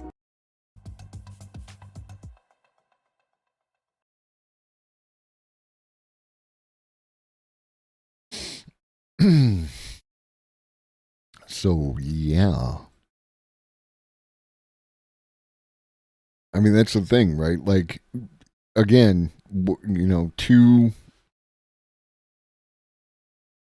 anthropomorphize is the wrong word, obviously, but to, like, conceptualize the emerging characteristics of these large language models, like GPT-4, we will have this alien consciousness, this alien thing that will learn from this other alien thing, the sperm whales, and will attempt to help us understand them. This is a fascinating triangle. Like, like, holy shit. Like, we live in an amazing time. An amazing time. Oh, la la la la la.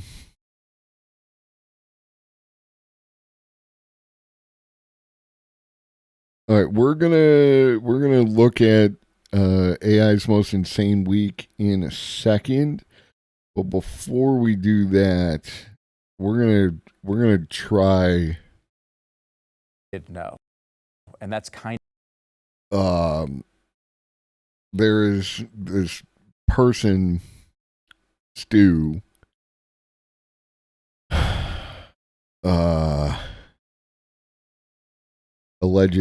Alleged person. Again, I didn't pre-watch. This might be hot garbage, and we might just bail out on it. But let's take a look at what Stu has to say, because it's in my wheelhouse. Ladies and gentlemen, the President of the United States of America. I had these terrible headaches, was diagnosed with having anyway, they had to take the top of my head off a couple times, see if I had a brain. This has been the President of the United States of America. May God have mercy on our souls.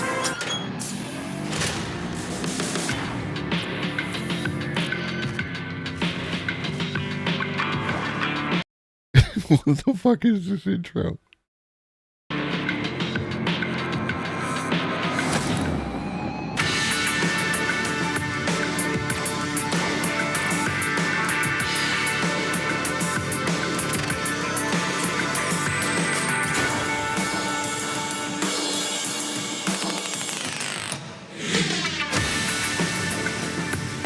Well, we are on Blaze TV, blazetv.com.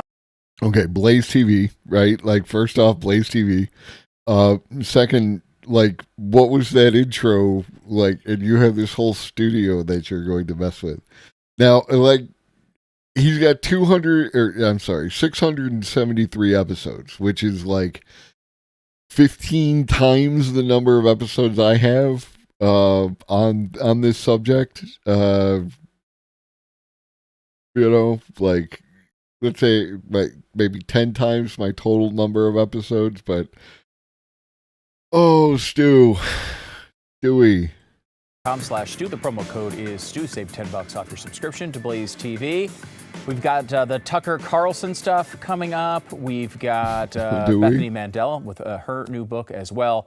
But we're going to start by doing the AI. Okay, so real quick, we all know who Tucker Carlson is. And Bethany Mandel writes fascist apologia. So we're not doing good. Invasion. Where are we in the AI world? I feel like we just started talking about AI like really recently, and all of a sudden it's everywhere. Stack of papers. No. Oh, good. It looks like Like it looks like we only have to go through about 20 minutes of this crap at worst. But stack of papers with no writing on it. This is in this cup. Oh my God. Oh, here we go. And it's hard to understand what part of this arc are we in. Is this some newfangled thing that comes and it goes? Or is this some newfangled thing that we just don't understand at all and it's going to take over all of our lives? I think. Hey, Maddie.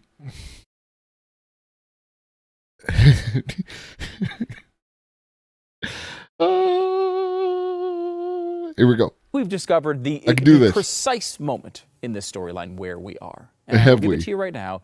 It's the moment of Katie Couric. That little mark with the A and then the ring around it? At. See, that's what I said.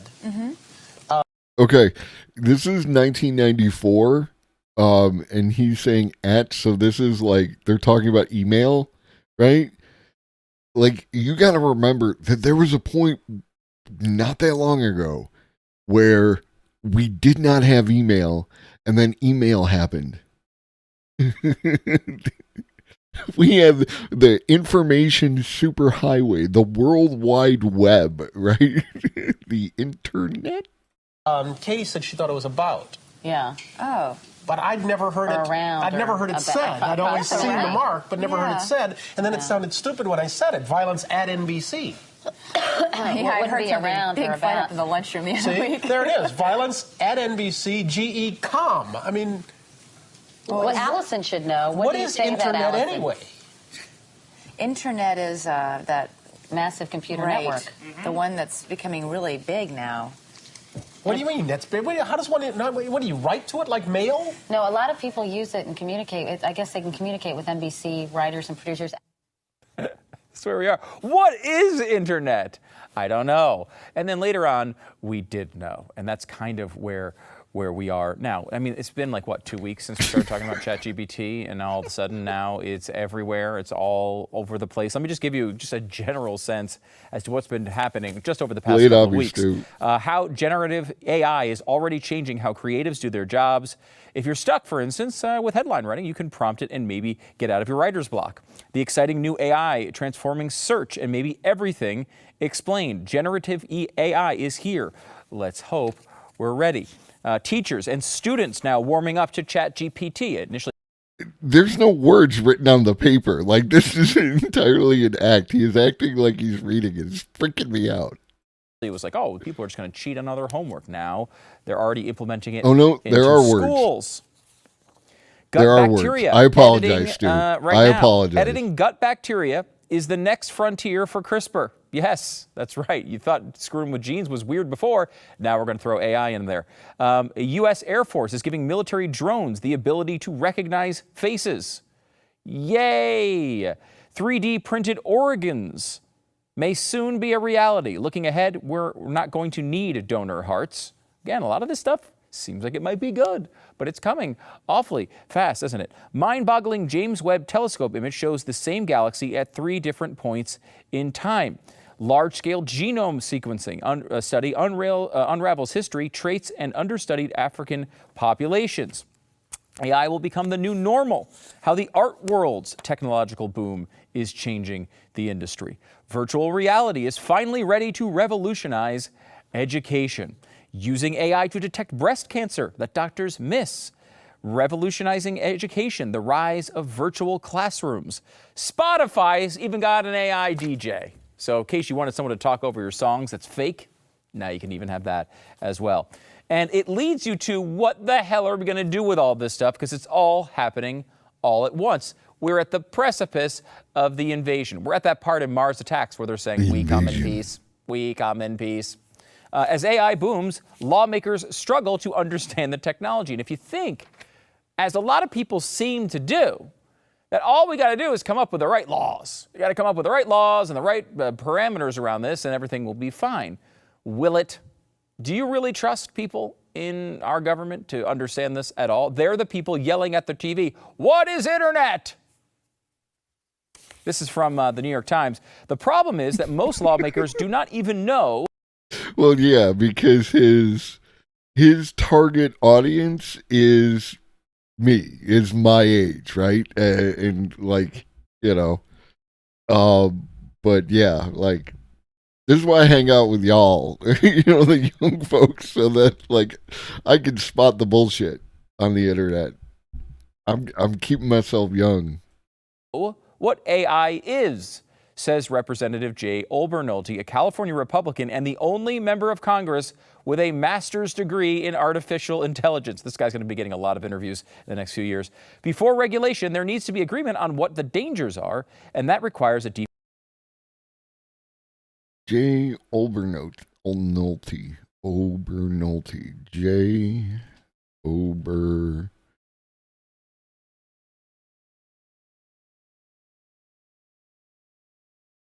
Oh my God, he's a video game developer. The video game bros have been elected to Congress. Oh, Farsight Studios.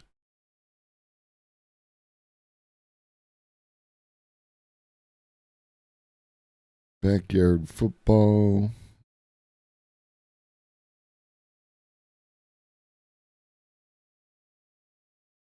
Game Party? I want to say I remember Game Party on the Wii. Golden Tee. I remember Golden Tee. Libertarian Tech Bros are coming from inside the house. 100.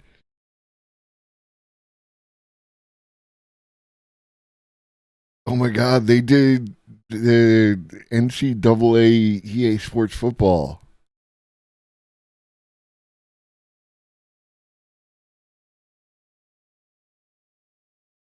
So it's some really, really basic shit, like nothing, I mean...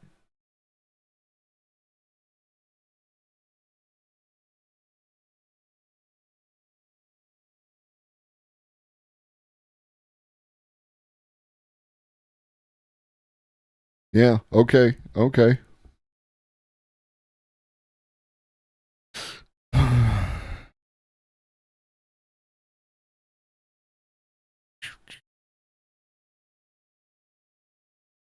Masters in Artificial Intelligence. Okay. Now, that doesn't mean anything as far as, like, what his political opinions are, but that is, at least he has a basis in what he's talking about. All right. Deep understanding of what AI is. He said, "You'd be surprised how much time I spend explaining to my colleagues that the chief dangers of AI will not come from evil robots with red lasers coming out of their eyes." Do we really know that, Jay? Do we? Okay, maybe we do. Look, just like the people, the aliens attacking in Mars attacks, resistance is really futile. We can all sit here and say, well, let's get control of this before it gets out of control. That's going to be really hard to do. Resisting it completely is basically impossible. And the problem is and wrong, right? Resistance is futile. It's not Mars Attacks. It's Star Trek. It's the fucking Borg. It's like, bro, dude, pal, dude. What's with this Men in Black suit he's wearing with his Apple Watch? The good things about capitalism, the good things about markets are going to take over here, and people are just going to really like this stuff. This is kind of what we saw many years ago, and we need to come up with an approach that isn't completely saying we need to go back to we need to be Luddite with this stuff. We need to do, maybe we do the M. Night Shyamalan, The Village thing, but that's several years out if things really get out of control. We need to come up with some approach that adopts the... Yeah, this is like what happens when Jon Stewart gets conservativized and, like, released. The thing, his references are fucking terrible. The good parts of these technologies, but also doesn't let us be overrun by them. And when I say this, what I'm describing is the opposite of what we do with phones. We're all like, hey, look at this. It's a new phone. It's got a lot of access to data, and you can text people, and you can get on Facebook and all this stuff. What if we give it 1/2 of our waking hours immediately and see what happens? That's a bad idea. Bad. Maybe we don't.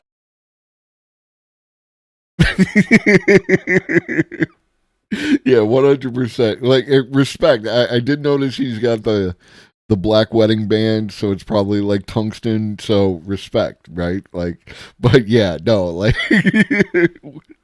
we don't be passed out on the floor in about 15 minutes. We don't jump in all that quickly.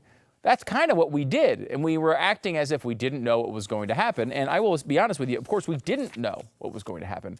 I think we all could kind of sit back and say, you know, this doesn't seem like a good idea. We sleep for 8 hours. We're awake for 16 hours. What if we give half of those hours to our phones? What if we do it with children? Give them 12-year-olds. There we Give go. them the phone all There the time we go. so they can constantly be obsessed of how they appear to not only their friends, which was already screwing them up enough, now to the whole world. What if we put that in their heads every Because before phones, kids never cared what their friends thought of them. Like that it's a mix of like Gen X references and boomer shit. It was like single day, and we put them on the phones for 8 to 12 hours. Will that turn out well? Sure it will. That's not the way we should approach artificial intelligence. There's a new Substack out, How I Changed My Mind on Social Media and Teen Depression, that's making the rounds. Richard Hanania is the author of this. And let me just give you some of this, because I think a lot of us might come to the same perspective as Richard did here. My initial inclination was to treat this story with skepticism, talking about the social media being the cause of all the depression that we're seeing. I tend to dislike moral panics that are used to justify government intervention in people's personal choices or market forces, particularly of the think of the children variety. Moreover, I think there's a tendency to scapegoat big tech, which I considered an unhealthy impulse that is rooted in both Luddism and anti-market bias, both of which I strongly oppose. And I kind of look at this stuff a lot of times the same way. I don't want to jump to the freaking out about every little twist and turn when it comes to technology. A lot of times I think back and I think to myself, well, there's been a lot of technological developments, and every single time we've wound up figuring it out. It may have brought some negatives, but also a lot of positives. And we wind up figuring it out in the end. That's kind of how this works. I was listening to the back and forth that we're hearing now with millennials and Gen Z, and a lot of the complaints you see, these memes that go around. It's like, oh well, by the time they were 30, our parents and grandparents owned their own homes and they had full-time jobs, and look at us, our life sucks. Look at how bad things are for us. Wah wah wah. And I get it, sometimes it feels like maybe you're running behind the pace of your parents or previous generations. And then I got in the car. Way to shoehorn in some bullshit. Go off, Stu. Go off. He does not get it. And I turned on the radio, and Allentown from Billy Joel was on. And it's the same story. It's the same bunch of people back in 1978 bitching about how people in the 50s had it so good.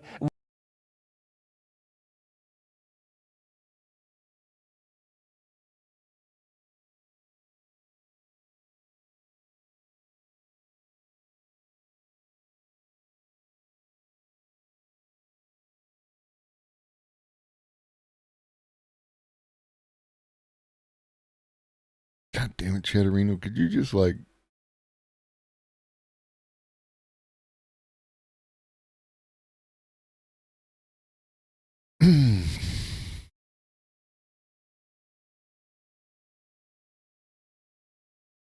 No, I didn't want to go to YouTube.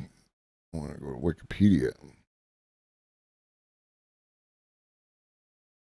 The song's theme centers around the resilience of Allentown, Pennsylvania, and the region in the 1980s as it coped with the decline of its historically strong manufacturing sector and the emergence of the Rust Belt in the latter part of the 20th century, including the depressed blue-collar livelihood of Allentown residents following Bethlehem Steel's decline and eventual closure.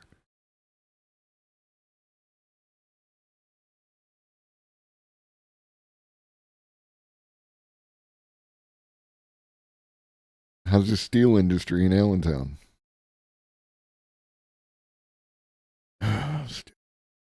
Why don't they? Everything's sad. The unions have gone out of town. Wah. Gone out of town. Wah, wah, wah. It's the same freaking thing. So I tend to go back to that often. A lot of the times, these panics are just that. Panics. We figure it out. We get through it. The better principles we have, the better we're going to do. And that's why these things now seem to be a little different. We no longer have that foundational belief in more important things than ourselves. And these onsets of technology are happening so much faster and happening so quickly and so deeply to our entire society. It's saturated everywhere we go.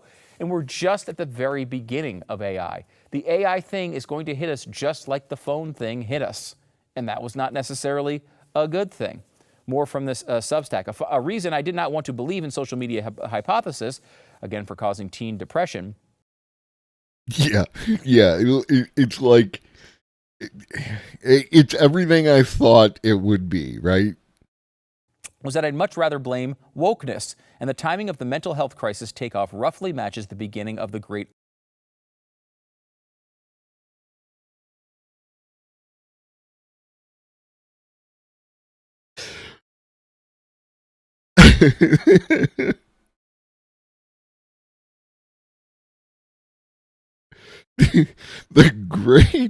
the great awakening.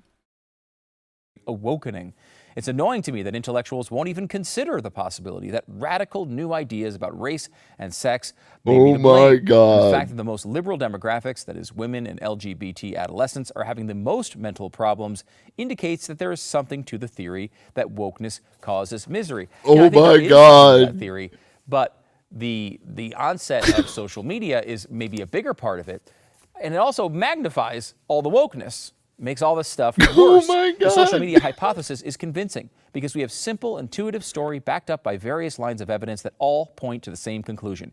Human beings evolved to gain pleasure from spending time with others. When young... Oh God.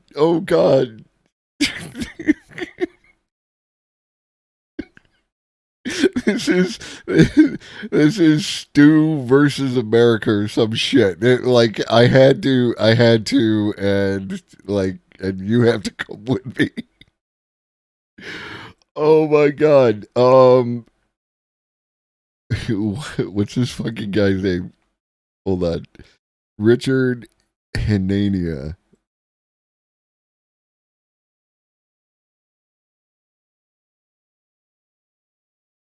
Oh, he's got a Twitter.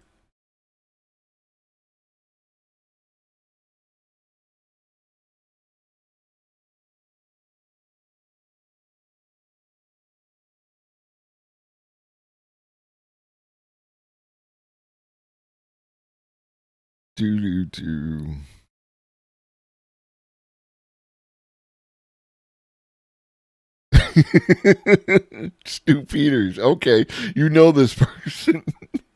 This is my first experience. I did not even know they existed until they decided to step in and talk about AI.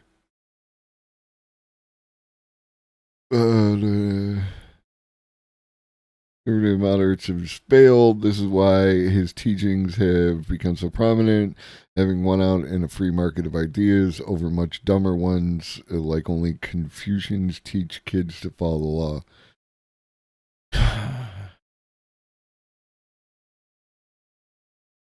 I feel like I would have to spend more time.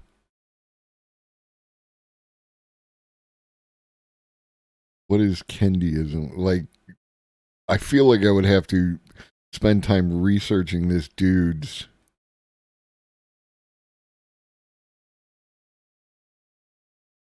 Because there can't be another Richard Hanania.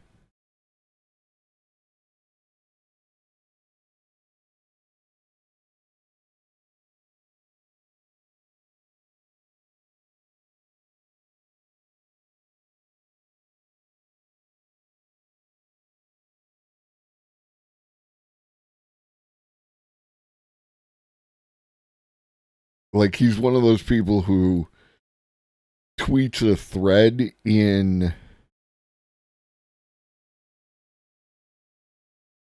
a series of tweets as opposed to doing a thread.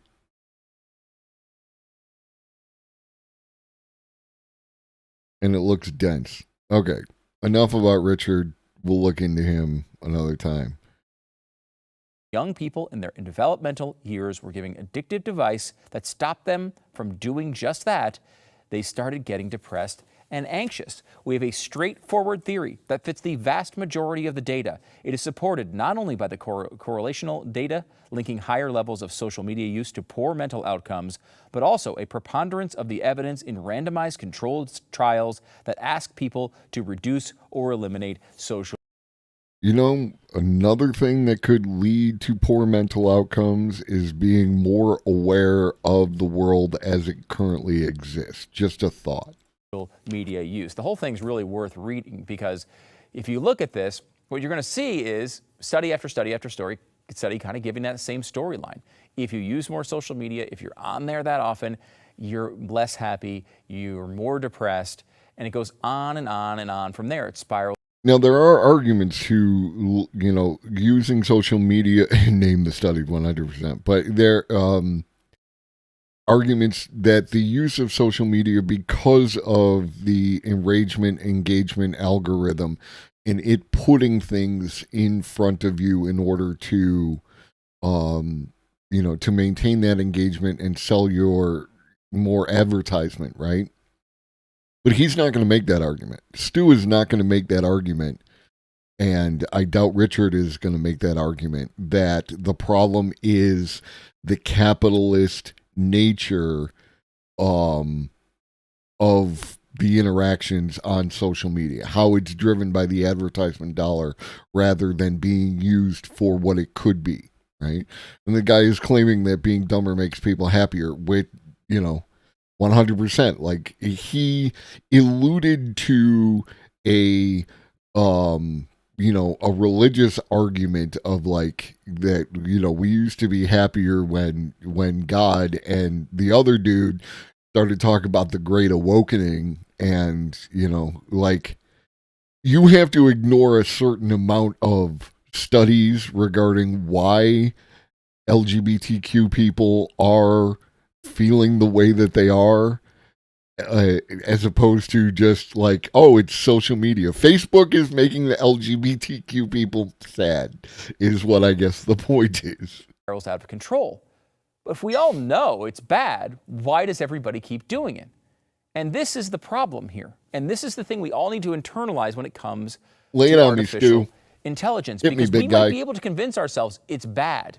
It may be great in some ways, but it might be bad in some ways too. And we might be able to isolate in our brains what is bad. The problem is these products are really freaking good at hitting those. What's up with Stu's eyes, right? Like, he's got some serious bags. You been up late, my man? Pleasure centers. They really do give you that hit of dopamine, and we really can't seem to overcome that. Think about, for example, TikTok. Has there ever been an easier example to realize that something is bad for a society than TikTok? Not only do you have all the stuff that's baked into every other piece of social media, the looking at other people, are we going to do a better life than Chinese propaganda? So pretty. All the filters are perfect. Everyone has a perfect life. My life sucks. You have all that on there. You have the addictive quality on there. You have the destruction of your attention time span all on there. In fact, taken to the extremes. And then you layer on top of that the fact that it is owned by the Chinese Communist Party and has every single intelligence agency all together on the left and the right, all saying, holy crap, they're dead. Notable left-wing intelligence agencies.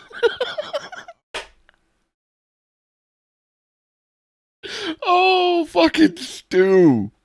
Definitely spying on all of us. We better get this off of our devices immediately. And you know what's happened with all that information? It's the most popular app on the entire iPhone system. It's the most popular social network out there. Everyone wants to use it more, not less. Why? Because it does the really base human things that people seem to want from this crap.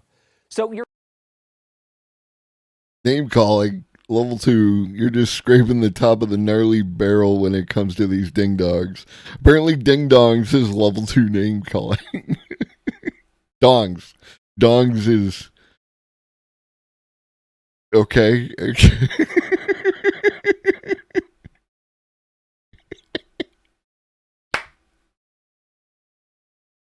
The great awakening has come to Automod.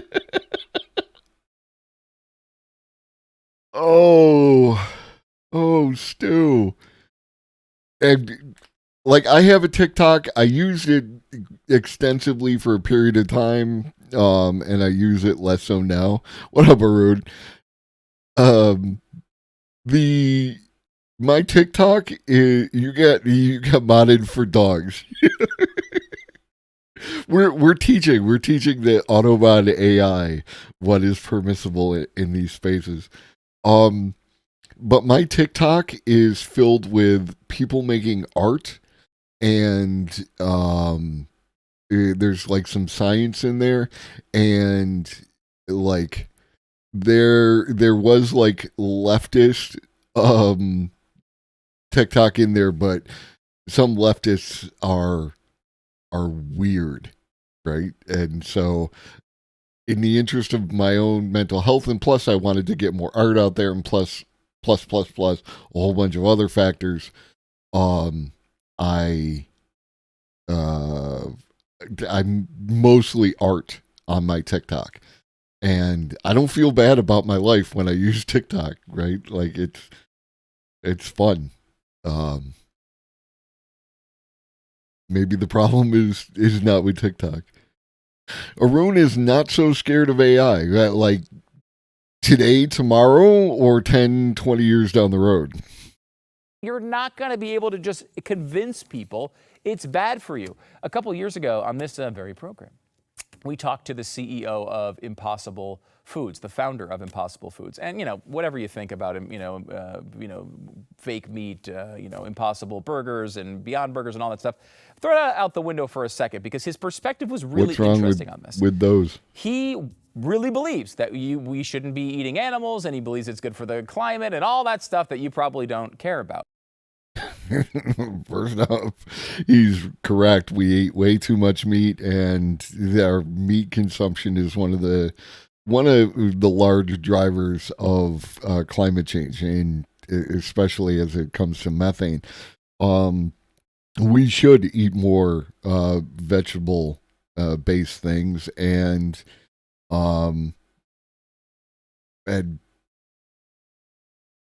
like Impossible is getting really good at what they do. Really good at what they do. However, he had one really, really interesting observation, and we can learn from it right now, which is he said, you know what? What the people who want you to stop eating meat have done for the past 30, 40, 50 years have said, you know what? Eating meat is bad for you. You shouldn't do it because of your health. You shouldn't do it because it's mean to animals. You shouldn't do it because of the climate. You shouldn't do it because of this and this and this and this and this. And whether you believe that stuff or not, his observation, and I think he's right on this, is that it was never, ever going to work. You were going to convince the same 3 or 4% of the population. There are literal ad organizations devoted to getting you to eat meat. Like, Got Milk was an ad campaign to get people to drink milk. So yeah, there's the guy who's telling me that I shouldn't eat meat because of the variety of reasons. And then there is a huge ad campaign trying to get me to eat pork, the other white meat, or beef. It's what's for dinner. Like, these are in my brain, and this comes back from before we could really choose what we watched on TV. Y'all have... It's weird. I'm not saying that correlation equals causation, but interestingly enough, the decline of getting advertisements regularly pumped into your living room has a direct correlation with people becoming more comfortable with vegan concepts and more vegetable intake and the lower amount of meat that people want to eat. And I'm not saying, but it's weird, right? The bacon is Manly Man was an ad campaign, right? Like, we still have the bacon thing. And don't get me wrong, I like bacon. It contains salt and fat. There is something intrinsic in the human body that likes salt and fat, because so many of the foods that, especially as Americans, that we eat is salt and fat, right? And then the other is sugar. These hit different things. We watched the video on the gut biome. My gut biome likes salt and fat, and I have had to actively remove those things because I wanted to lower my cholesterol, right? So I don't eat anywhere near as much bacon as I used to, or meat in general, and I try to be better on a daily basis and so on and so forth, because that's all you can do. But holy fuck, Stu. Lay it on me, buddy. What's your conclusion? Population that they shouldn't eat meat because they think it's bad for one reason or another. What he said was, what we need to do if we really want people to do this is come up with a product that they like the same or more. If 100%. We can do that, then they'll stop wanting that. And his example was the Chinese Communist Party once again. The Chinese Communist Party has influence over. Like, I am impressed by the way that he can shoehorn in anti-Chinese propaganda into his shit. And don't get me wrong, not a China stand in it. All states are bastards, but holy shit, Stu. Holy shit. New Cold War 2.0, lay it on me. Every aspect of their citizens' lives. They have cameras seemingly in every bathroom. They've got surveillance everywhere. They've got the power to do whatever they want, throw you in a freaking prison camp if you don't listen to them.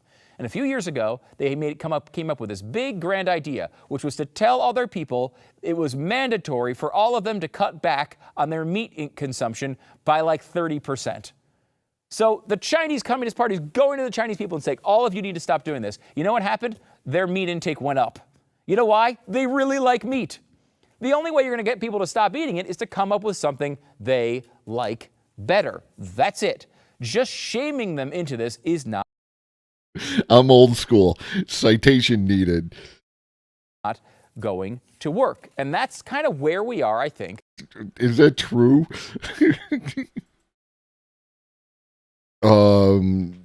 Chinese meat consumption trends. Okay.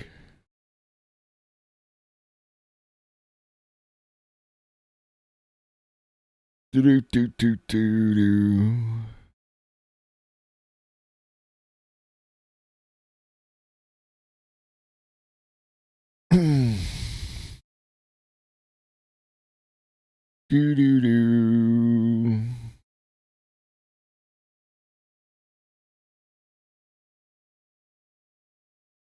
What's the per capita?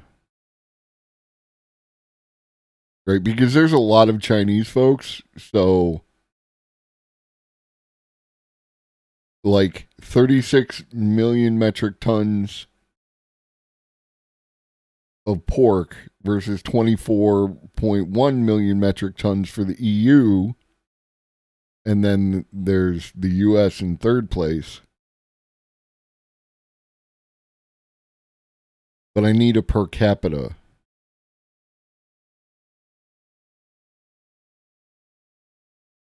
Here we go. The fact that per capita consumption of certain meats in China still remains well below levels seen in developed markets, highlights the huge potential for future growth in this area. For example, annual average per capita consumption of beef in the U.S. is 26.3 kilograms, compared with just 4.1 kilograms in China. Even after accounting for dietary preferences and shifts, there remains substantial room for growth. Wow. Oh, this is a sponsored article paid for and posted by CME Group. Oh, see, I didn't check. I did not use my media literacy, and I walked right into an advertisement.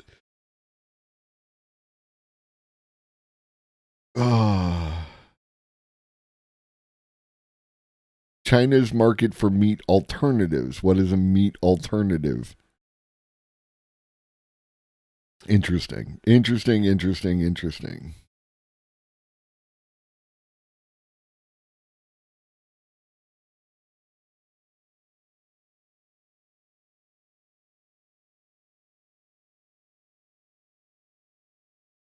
Impact of meat substitutes. Impossible Foods. Consumers in China are similarly enthused. The country's free from meat market, which includes plant-based meat replacement products, has grown 33.5% since 2014 to be worth $9.7 billion. Don't care about the money. Predicts that the industry will be worth $11.9 billion. Impossible Foods, regulatory approval, blah, blah, blah. And then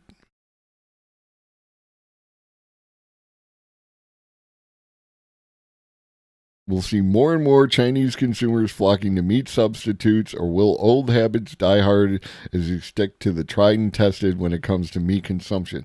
Let me tell you, the amount of... There's this thing called tofu. Oh. Yeah. Okay. Nice job, Stu. With these new technologies, including AI, conservatives need to come up with an alternate vision from tech-based dystopia that we're kind of looking down the barrel of right now. Okay. We have to come up with a differing vision that people want and can actually use the good parts of this technology without it overrunning all of our society. What is the conservative competing vision for technology, in particular AI? What does that look like? We better get thinking on this. There's a new article in the new column in the New Atlantis called "Can There Be a Conservative Futurism?" Here's an excerpt. The political right faces a particular challenge and opportunity for thinking constructively about the technological future. The challenge is that too many in the conservative tradition, technological progress is often no progress at all, but merely leaves us more estranged from nature and from one another. Technological progress is, in effect, a move away from a divinely ordered cosmos. The opportunity is that conservatism has deep intellectual resources that can help to overcome this concern while offering a constructive vision that may appeal to those outside that tradition. And I think that's really, really important thing for us to think about, and a really, really important thing for us to come up with an answer to really, really fast. The problem with all these reallys is that I don't really freaking know what the answer to that is yet. Do you? Do you know what the right answer to all this stuff is yet? I gotta say, I can see a pacing idea where we should not run face first into it like we did with iPhones. And I can come up with a lot of criticisms. I can tell you a bunch of stuff that I don't want to do, but what do we want to do? How can we figure this out? Yeah. How do we decide that we're not overrun by AI in the future? I don't know. So I decided to ask ChatGPT to give me an answer. What can society do to not be overrun by AI in the future? This is what ChatGPT thinks we should do. Okay. You should totally trust this, by the way. As an AI language model, I believe that AI technology has the potential to bring significant benefits to society. Oh. But it also presents certain risks and challenges. To prevent being overrun by AI in the future, here are some things that society can do. Invest in AI research and development. Wait a minute. You want more? That's going to solve. We're going to get more AI. Develop AI governance frameworks. Again, this one everyone comes back to. Everyone wants the governance. Everyone wants the barriers set up around AI. The problem is there are going to be bad actors that aren't going to put that governance on, and it's going to advance very, very quickly. Encourage collaboration between AI developers and stakeholders. Promote AI education and develop alternate systems. In summary, society can take a proactive approach to ensure that AI is developed and used in a way that benefits society and reduces the risk of being overrun by the technology. I don't know what we should do exactly, but I can tell you, whatever AI is telling us to do, we should probably do the opposite, because I have a feeling if we keep listening to AI, we are going to have those robots with the red laser eyes right around the corner. That's it. The rest of this is related to shit that I'm not getting into because, yeah, fuck all that. But holy shit, Stu. Holy shit, Stu. Holy shit, Stu.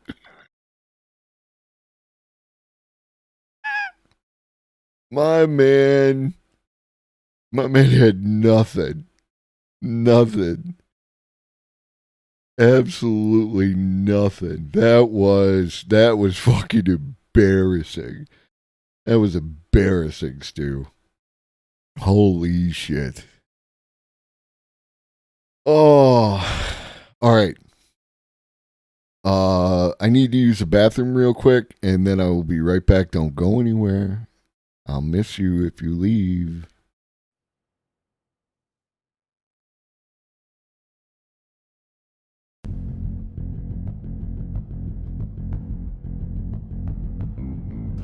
Earlier you told Dr. Bryce something about Globus. The Globus never sleeps.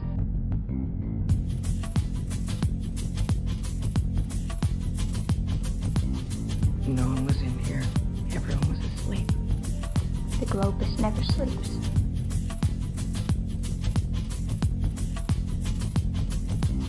We will show them that it is feasible. That the budget is nothing more or less than a plan for spending our money. A plan which can and must be adapted to meet our needs.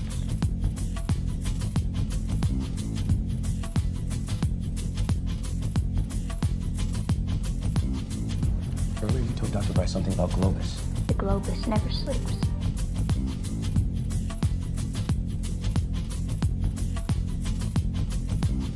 When the pandemic struck, Globus was well placed to respond. The Globus never sleeps.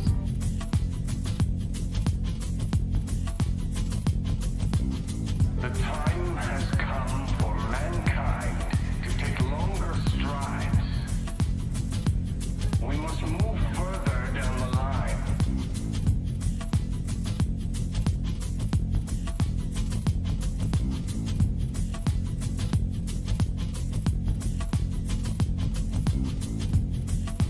Earlier you told Dr. Bryce something about Globus. The Globus never sleeps.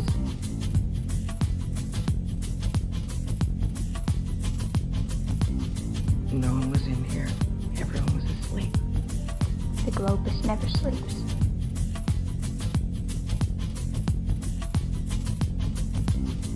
Globus is embarking on a new chapter. The Globus never sleeps.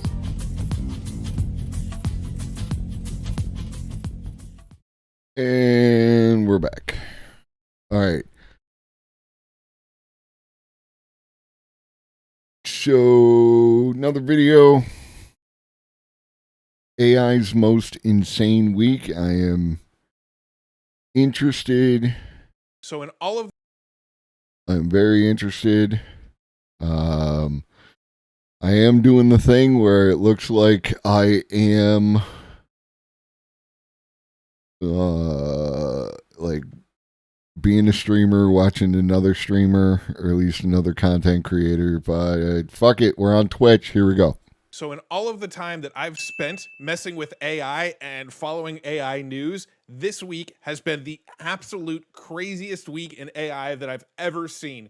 Every single day, there's been some sort of crazy announcement going on. And in this video, I just want to break down this week in a nutshell. Let's get into it. To start off on the week Monday, we got news that Stanford introduced the Alpaca 7B model. What this is a model trained on 52,000 instructions, similar to the way the GPT-3 model is trained. However, because it's trained on so much fewer instructions, it's much more lightweight and can actually be used on somebody's local computer. When tested against tools like GPT-3 and ChatGPT, it actually performed almost as well as those models, but with such a smaller file size and less necessity for compute power, so that it sort of democratizes these large language models so that anyone.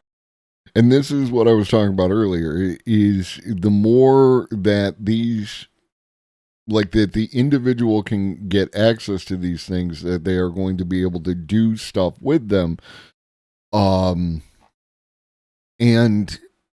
like the behaviors around the people who are creating these things have me hopeful, right? We'll see where we go. We still have time to go, but right now I like the way things look.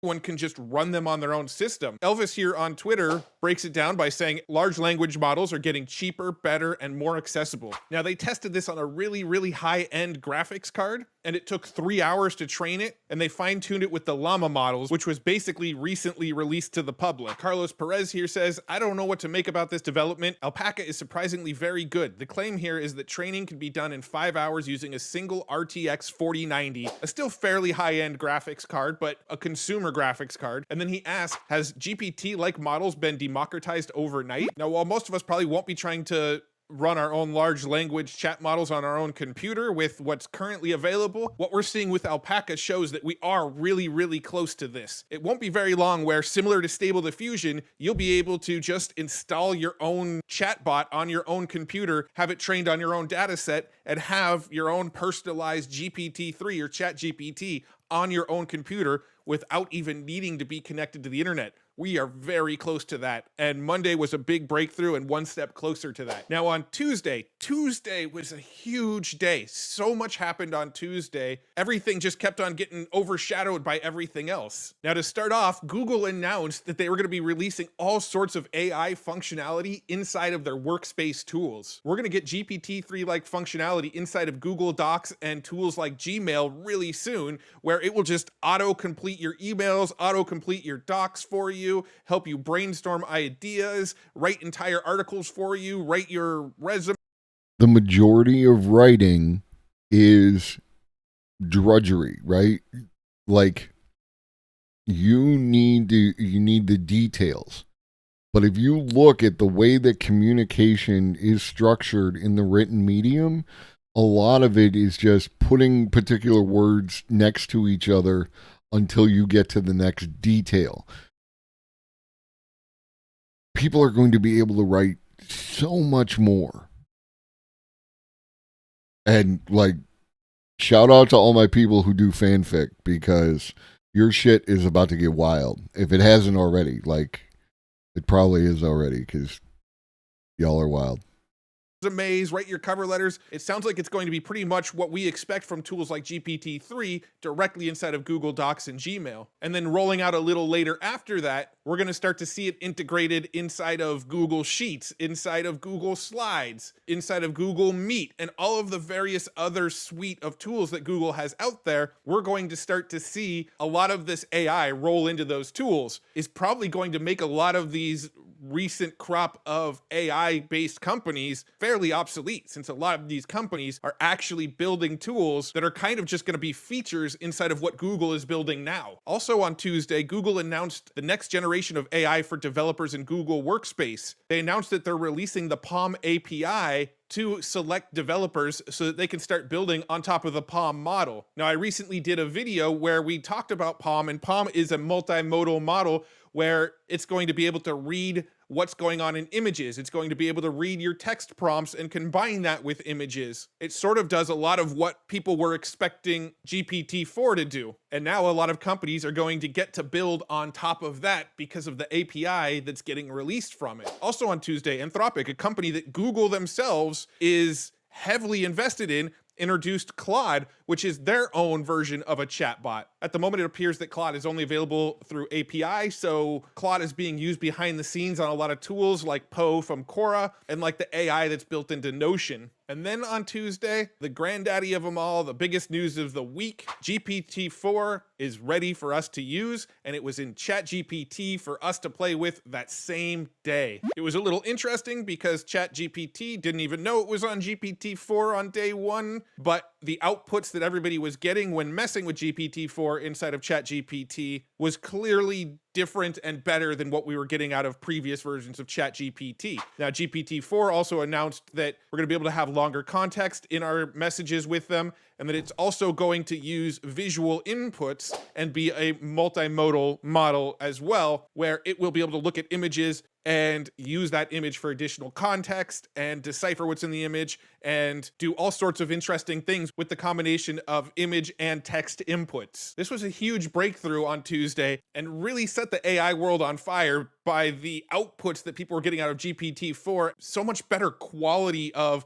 responses, but the accuracy of the information that it was putting out. It was just so much better. And then on the same day, Microsoft then confirmed that for the last 5 weeks, if you've used Bing at all, you were using GPT-4. They said, we are happy to confirm that the new Bing is running on GPT-4, which we've customized for search. If you've used the new Bing preview at any time in the last 5 weeks, you've already experienced an early version of this powerful model. So it wasn't what we see today with GPT-4, but it was an early version of GPT-4. We have been using GPT-4 in Microsoft Bing, like I stated in the very first video that I made when I first talked about Microsoft's Bing chat. All right, so we're through Tuesday now.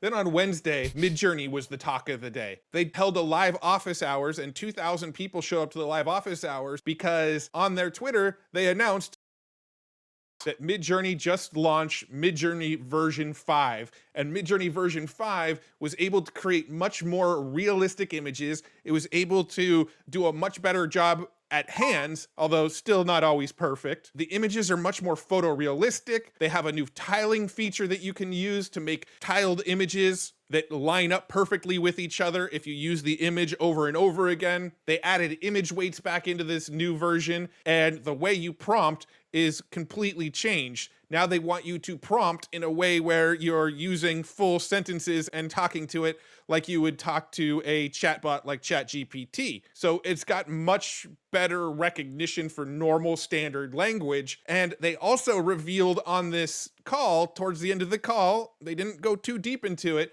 but they did reveal that they're working on an API that if you want to get access to the Midjourney API to get in touch, which means we're going to start to see other products start to pop up, most likely, that use Midjourney for their art generation. It's also very interesting that the way that you prompt changed with Midjourney version 5.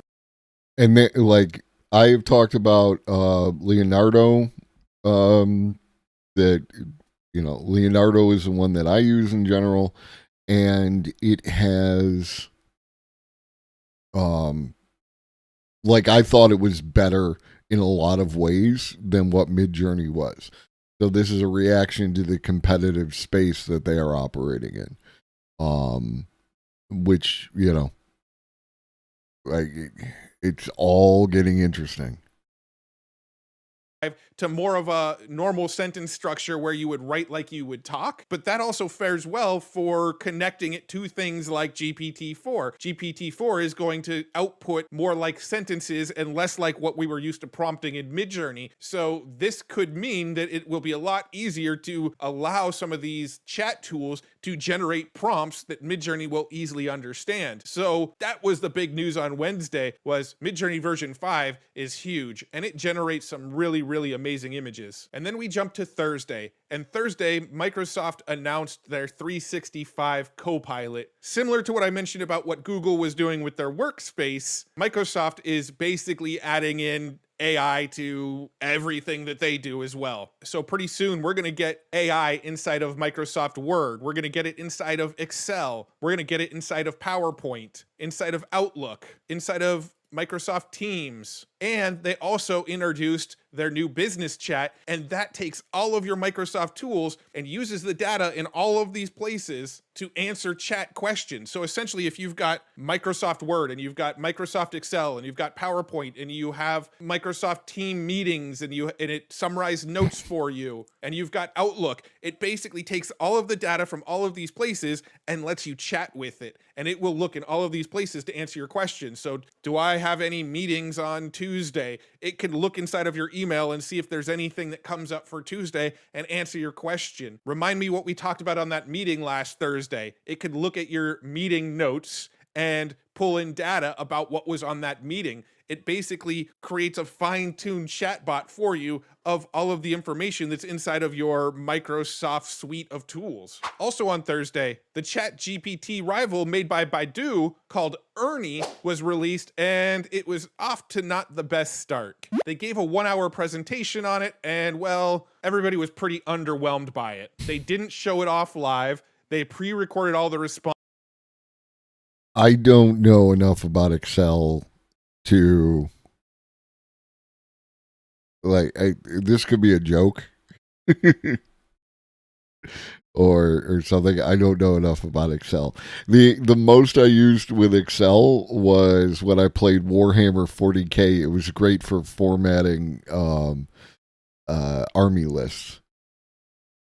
Responses to carefully curate how it was going to respond. And because they didn't really want to show off what it can do live, and they sort of carefully curated how it was going to respond in pre-recorded messages, the company's shares of the Baidu stock slumped by 10%. So shareholders were not impressed either, and it was kind of a miss. It doesn't look like they're going to be competing real tightly with Google or Microsoft anytime real soon. And that's just through Thursday. And I'm recording this video on Thursday. But I would also like to point out that Bard stumbled in its debut, which caused Google to lose something. So yes, the Ernie is not where it could be, and it caused the investors to get spooked because investors are running on just vibes. The entire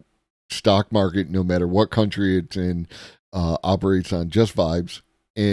But like Google is moving ahead and will solve the problems, and I expect them to do the same thing. Like you will see more competitors to which is what allegedly capitalism is supposed to do, is give us more competition to give us better products, and we'll see if it actually works. Thursday. So if there's more big news on Friday, I didn't capture it in this video because of the timing of this video. But next week, it's not going to slow down. Next week is crazy as well. Next week kicks off the GTC event, which is NVIDIA's conference all about AI. It runs from the 20th through the 23rd of next week, and Jensen Huang, the CEO of NVIDIA, is speaking on March 21st. As you can see, they describe it as the conference for the era of AI in the metaverse, and who knows what kind of big announcements are going to be made during this conference. You can go to nvidia.com/GTC, and it is free to watch it virtually online. There's going to be a lot of presentations about the latest research and how all of this technology is going to transform the world. And there's people speaking from companies like DeepMind, the co-founder of OpenAI, researchers from Meta, the chief strategy officer from Adobe, and a ton more. So it's going to be exciting. I want to be trying to tune into this event every day. And if you know me by now, you know I will probably be trying to make videos about any cool breakthroughs that come out of this event. But next week is going to be crazy. And I'm not even done yet. Here's one little thing that I'm going to leave you with before this video ends. Emad, if you're not familiar with him, he is the founder of Stability.ai, the company that created Stable Diffusion. On the 15th, he said lots of announcements the next few weeks will be fun. As an aside, even after the amazing Midjourney version 5 release today, I don't believe the releases, not from us, over the next week are even done. What a time, eh? He's basically hinting that there's some big announcements coming next week about Stable Diffusion, and there's definitely some things in Stable Diffusion that are in the works. We're expecting a Stable Diffusion 3.0 model to be announced sometime real soon. There's Stable Diffusion XL, which has been in talks. There's talks of an overhaul of the Stable Diffusion online user interface. So who knows what announcements he's going to make next week. Emad is someone to pay attention to on Twitter if you're not already, because he's one of the guys that's at the forefront of the AI space. And he's telling us right now that these big announcements that are happening this week, they're going to continue into next week. If you want to stay on the pulse of AI, make sure you're subscribed to this channel. Make sure you like this video to make sure you see more of them in your newsfeed. And if you haven't already, head over to futuretools.io, click the button to join the free newsletter. And every Friday, I'll send you the TLDR of the week in AI. I'll tell you about. You notice this green bar here? This is a sponsor, right? It skipped completely over that. If you use YouTube, if you are a streamer, or if you just don't want to see sponsored ads, make sure that you get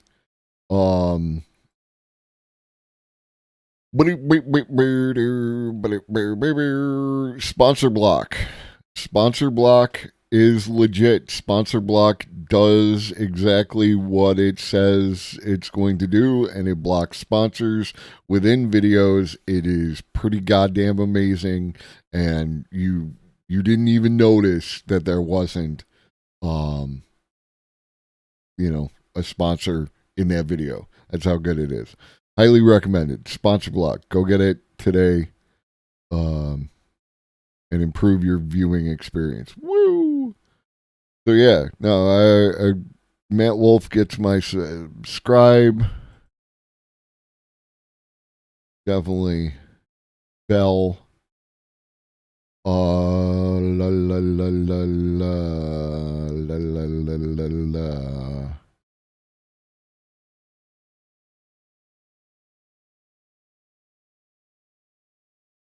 A little under 72 hours.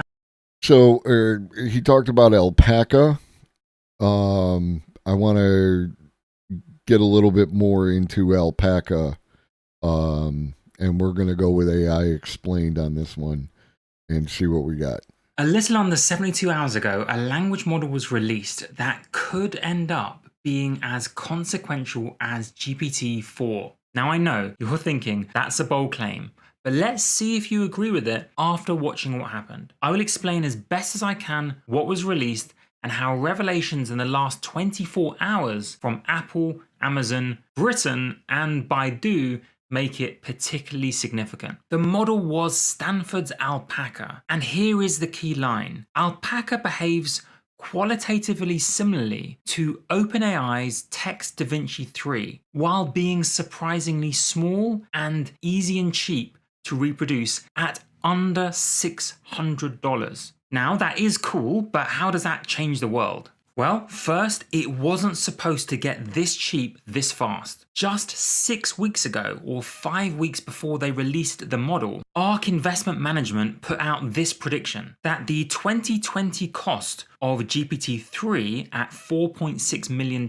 would take until 2030 to fall to something as insignificant as $30. If Stanford have done what they claim, then 99% of this cost reduction has happened within 5 weeks of this prediction being published, not 8 years. As AI researcher Eliezer Yudkowsky. This is why I love you guys. I want to give you, some sort of qualitative answers regarding how all this stuff is going to move. I can't. There's just so much shit that happens so fucking quickly that it's beyond, whatever you think, there's something else, and we're all wrong. And, AGI by 2075 or AGI, by the end of the week. Holy shit. Puts it, I don't think people realize what a big deal it is that Stanford retrained a llama model by cheaply fine-tuning it. Now, I'm going to explain all of this in a moment. He then goes on, I'm not sure I can convey how much this is a brand new idiom of AI as a technology. Now, Stanford claimed their model performs comparably to DaVinci 3, which is GPT 3.5. Of course, I'm going to test and analyze this in a moment, But how could it be that a $600 model can compete with ChatGPT? Well, do you remember how Meta open sourced their Llama models about 2 weeks ago? Stanford used the weakest of these open source models, the 7 billion parameters. We covered that here. It's available on GitHub if you want access to the Meta Llama. It's available for you. Parameter one. And then essentially they recruited GPT 3.5 to train that Meta model. How could they possibly do this? Well, they used self-instruct, and I dug into the literature to find the original paper on self-instruct. This was released in December of last year, and I'm going to give you the 30-second summary of how it works. Essentially, you start off with some human-made examples of exemplar prompts and outputs. These are fed into the language model, and then you ask it to generate thousands more such instances. You filter out the bad ones and then put all the good examples back into the language model. Then it understands the instructions much better and produces thousands more examples. As the paper says, this is almost human annotation free. And remember this stat, it only leaves a 5% gap behind Instruct GPT. What is Instruct GPT? Well, it's the breakthrough that led to ChatGPT in the first place. Look at the original GPT-3. If you gave it a prompt like explain the moon landing to a 6-year-old in a few sentences, you got this gobbledygook here. After months of onerous human training, called reinforcement learning with human feedback, it was able to follow instructions much better and produce an outcome like this. But this relied on so much human labeling and human ranking of outputs from best to worst. Stanford and the self-instruct... This is like... I don't recall watching this video. The bar was full, so I don't know. But that's just what I was talking about and what I talked previously, and y'all saw me do it, about that, the AI's acting in concert of Apple, and then the other one goes out and finds it. This is self-instruct. This is like, you can just do the beginning and then execute self-instruct. This is fucking amazing. Breakthrough showed that you could cut all of those costs. So in summary, they used an open source Meta model and got GPT 3.5 to train it. One advanced model teaching another. As Yudkowsky points out, these models have enough pseudo-intelligence that they can stare at other models and imitate them. Indeed, OpenAI may have even predicted that this was possible. In their terms of service, it says, you may not use output from the services like ChatGPT to develop models that compete with OpenAI. So they knew it was possible, and even Stanford admit that this breakthrough enables more people, including bad actors, to create new cheap models. Yudkowsky also points out that one of the reasons why ChatGPT and GPT-4 are so good is that they rest on proprietary data, and that was supposed to give them a competitive moat, which is now revealed people can quite cheaply steal. Just before I test and demonstrate Alpaca in action, let me summarize how it works. Using the self-instruct process, you get GPT 3.5, similar to ChatGPT, to create thousands and thousands, in this case 52,000 instruction-following examples, automatically filtered by quality. Stanford then used an open source model, indeed the weakest of the Llama models, and trained it using those examples. The end result? Alpaca. So let's see it in action and compare it to ChatGPT and GPT-4. Oh, and just quickly, you know that training of the Llama model with those 52,000 examples? It only took 3 hours and cost less than $100. The first example I'm going to show you does not come from me. I found it in this academic paper linked in the description. And it's a task which requires understanding detailed and dissonant scenarios, applying appropriate legal precedents, and choosing the correct explanation. The correct answer, if you want to read through it or not, is B. Alpaca gets this question right. Or I should say, it gets it right about 80% of the time. You can keep clicking generate, and sometimes you do get the answer D, but about 80% of the time, 4 times in 5, you get the correct answer B. How about ChatGPT? Well, every time I've tried it, it's gotten the wrong answer of C. And GPT-4, shocking even to me, it also gets it wrong and picks C. Now, before you get too excited, I am not saying that it is better than or even as good as GPT-4 or ChatGPT. It's not, but remember, it's only 7 billion parameters and $600 worth. Take this example. I asked it for an example of an animal that begins with the same letter as the capital city of France, and it said elephant. No idea where it got that. Now in fairness, ChatGPT gave me lion, and GPT-4 gave me ferret, but there are other questions where alpaca definitely flops. For example, this math question, which ChatGPT and GPT-4 uniformly get right, alpaca simply gets it wrong every time. I tried asking it in lots of different ways with chain of thought prompting, but no, every time it gets it wrong. It's definitely not better than those models. But by the end of the video, you'll see why it's revolutionary anyway. At this point, if you're learning anything, please don't forget to leave a like or a comment to let me know. Basic addition and subtraction, it does better. And yes, it can crank out poems, solve some hella swag common sense problems, and generate literary analogies. But at this point, I want to remind you of 3 things. First, that it was using the weakest of the Llama open source models. They could have used the 65 billion parameter model for a bit more cost. I'm sure the results would have been even more impressive.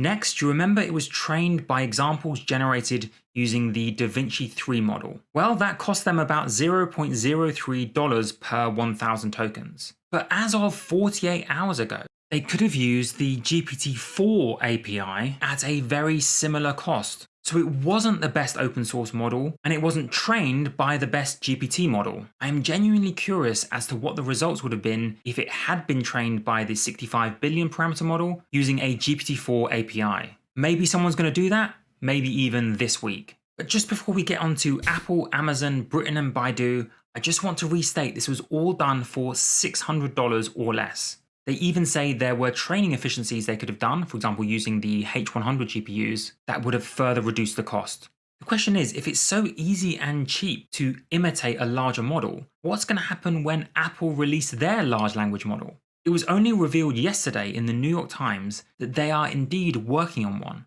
And don't forget, they have far more money than the other companies mentioned. Amazon recently stated that they have been working on similar tech to ChatGPT for a long time. And looking in the literature, as early as mid last year, they had a model called Alexa TM that outperformed GPT-3. And as you and this is part of the problem, because there are so many companies working on these products that are separate and they are very tight-lipped about those products. It's difficult to give you solid answers because there's just so many unknowns, right? Like the unknown unknowns and the known unknowns are substantial in this space. It's just what's happening. You may already know, Baidu demonstrated their Ernie bot today, although they didn't allow anyone else to use it. Apparently, it's better in the Chinese language than even GPT-4. But because they didn't release a paper and we can't check it, we simply don't know. And of course, we can't forget Google, who just 2 days ago announced the Palm API. What would have happened if Stanford's model had used that one? I am sure we will soon find out. But to take us back to the start, I have one overriding observation and 2 questions. First, these models weren't supposed to get this cheap this fast. That is going to upend the economics of large language models. And my questions are these. Does this mean that all incentive is gone for Microsoft or Google to pour in billions of dollars producing these cutting-edge models if anyone can just easily reproduce them? Will they react by making the models even more closed and disallowing GPT-5 from having an API? We don't know. But as even nation states enter this quote-unquote arms race, spending hundreds of millions of pounds, in this case to build BritGPT,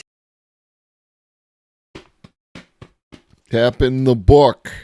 Read the goddamn book. Are these companies and governments drifting into a war on 2 fronts, where they compete with each other, but also with outsiders who are trying to cheaply imitate their models? If you've learned anything in this video, please do leave a like and leave a comment. But either way, have a wonderful day. Hidden in Seriously, like wow, man.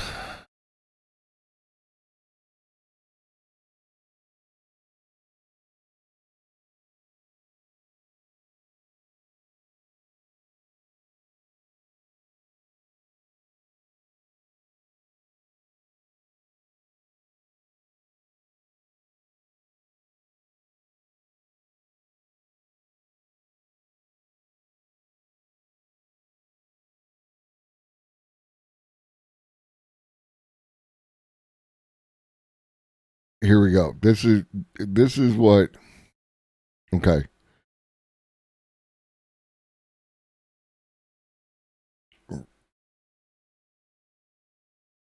You know, Bill Gates, everyone should benefit from artificial intelligence and not just people in rich countries is a priority for my own work. And EMAD, the guy mentioned in the other video, well, yes, open source is the way. They think different. How am I not following Sam Altman?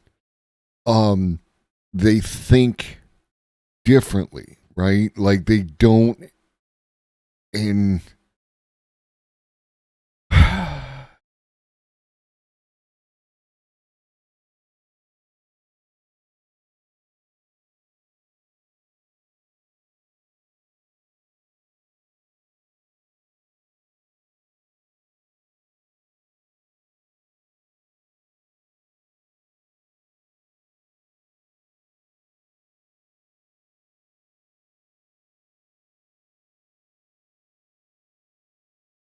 and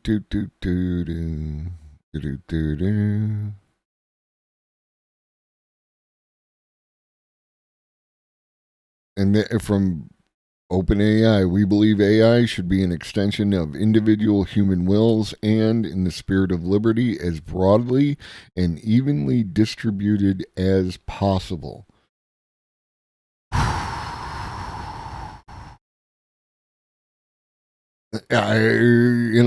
Well, that's like, this is the thing. I mean, when you start getting these models available for people, like in the video we just watched, where they are talking about, like down to $600, right? Like, and even those who were predicting that it would take longer, down to $30. Like these are very low costs, considering that 3 years ago we're talking about $5 million. Right? That's a precipitous fall in how much it costs to do these things. And I don't want to overstate it. They could, you're right. They could turn around and everything could go to shit and all the things. And at the same time, cautiously optimistic.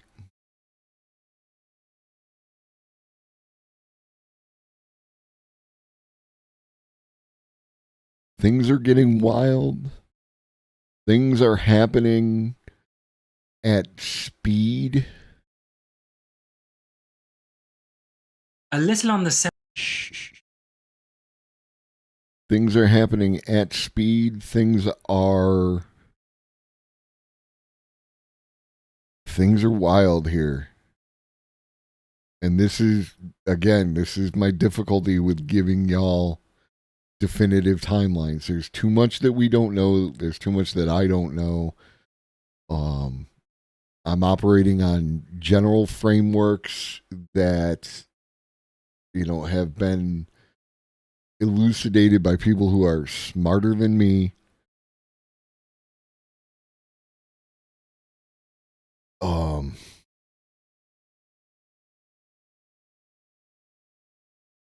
I don't know. It is. You know what it feels like? It feels like going up the first hill on the roller coaster. The arms are up.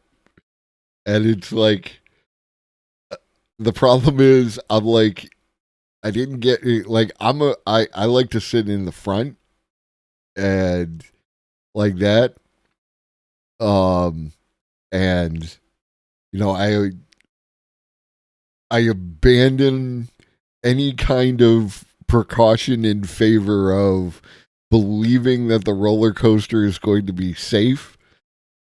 But right now, I'm like in the middle of the thing and I can't see past the people in front of me for how high up this hill goes and how close we are to that thing.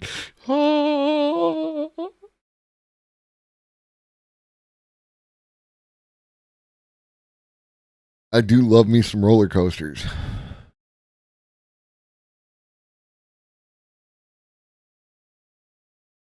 I do love me some roller coasters. So, let us take a look. Interactive portion. Boop.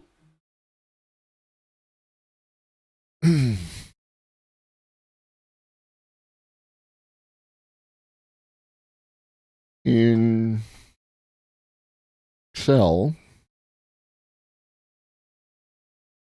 can you accept 0 as a valid entry? Okay, so this is not shift 0, you dummy. So Excel Microsoft product, Bing Microsoft product. Let's find out. We'll use Bing.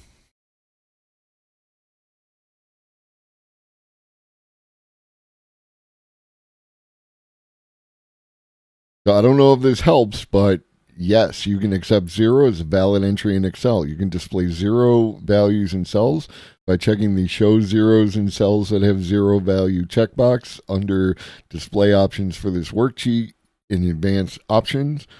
If you want to enter a number that starts with 0, you can format it in the custom format 0. If you want to ensure that the leading 0 is kept, enter a single quote before you type the number. I hope this helps. Let me know if you have any other questions. I don't know if that actually helps. And like that.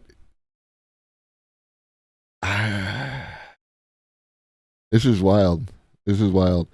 One of the things that I was doing was, do you know Leonardo.ai?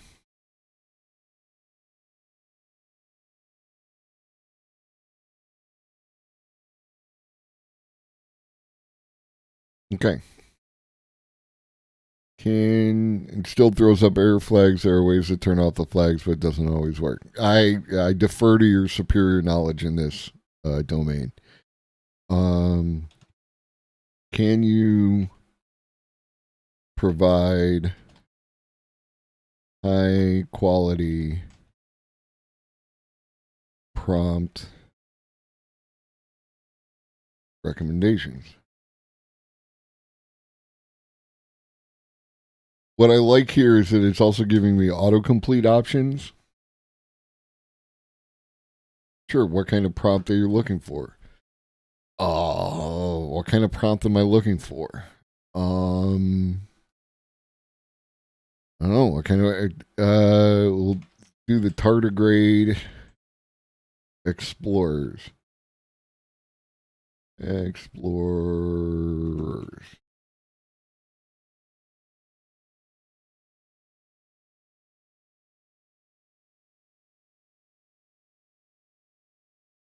I know what tardigrades are.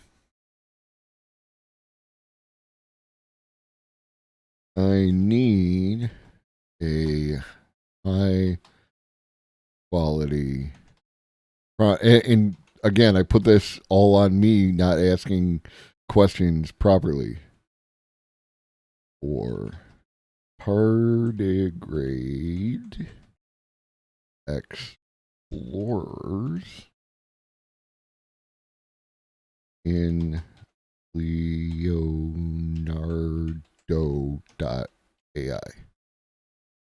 Please.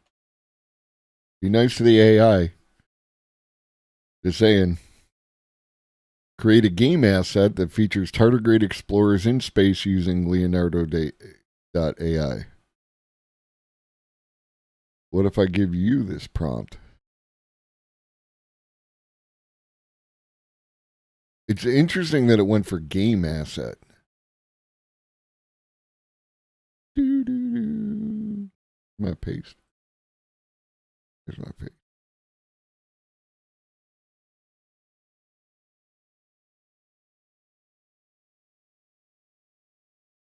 I don't have Leonardo open. But that's interesting. That is interesting.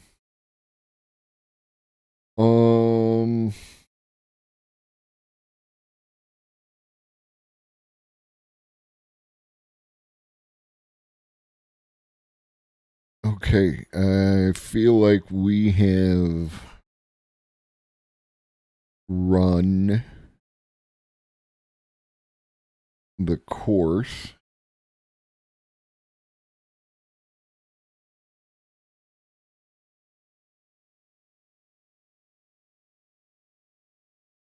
I'm going to take my handful of viewers.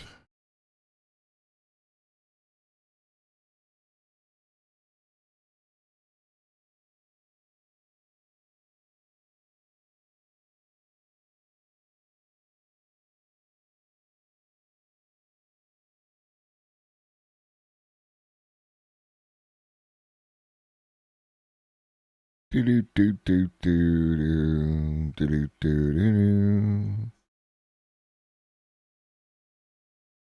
thinking I want to talk to Talorx at some, like,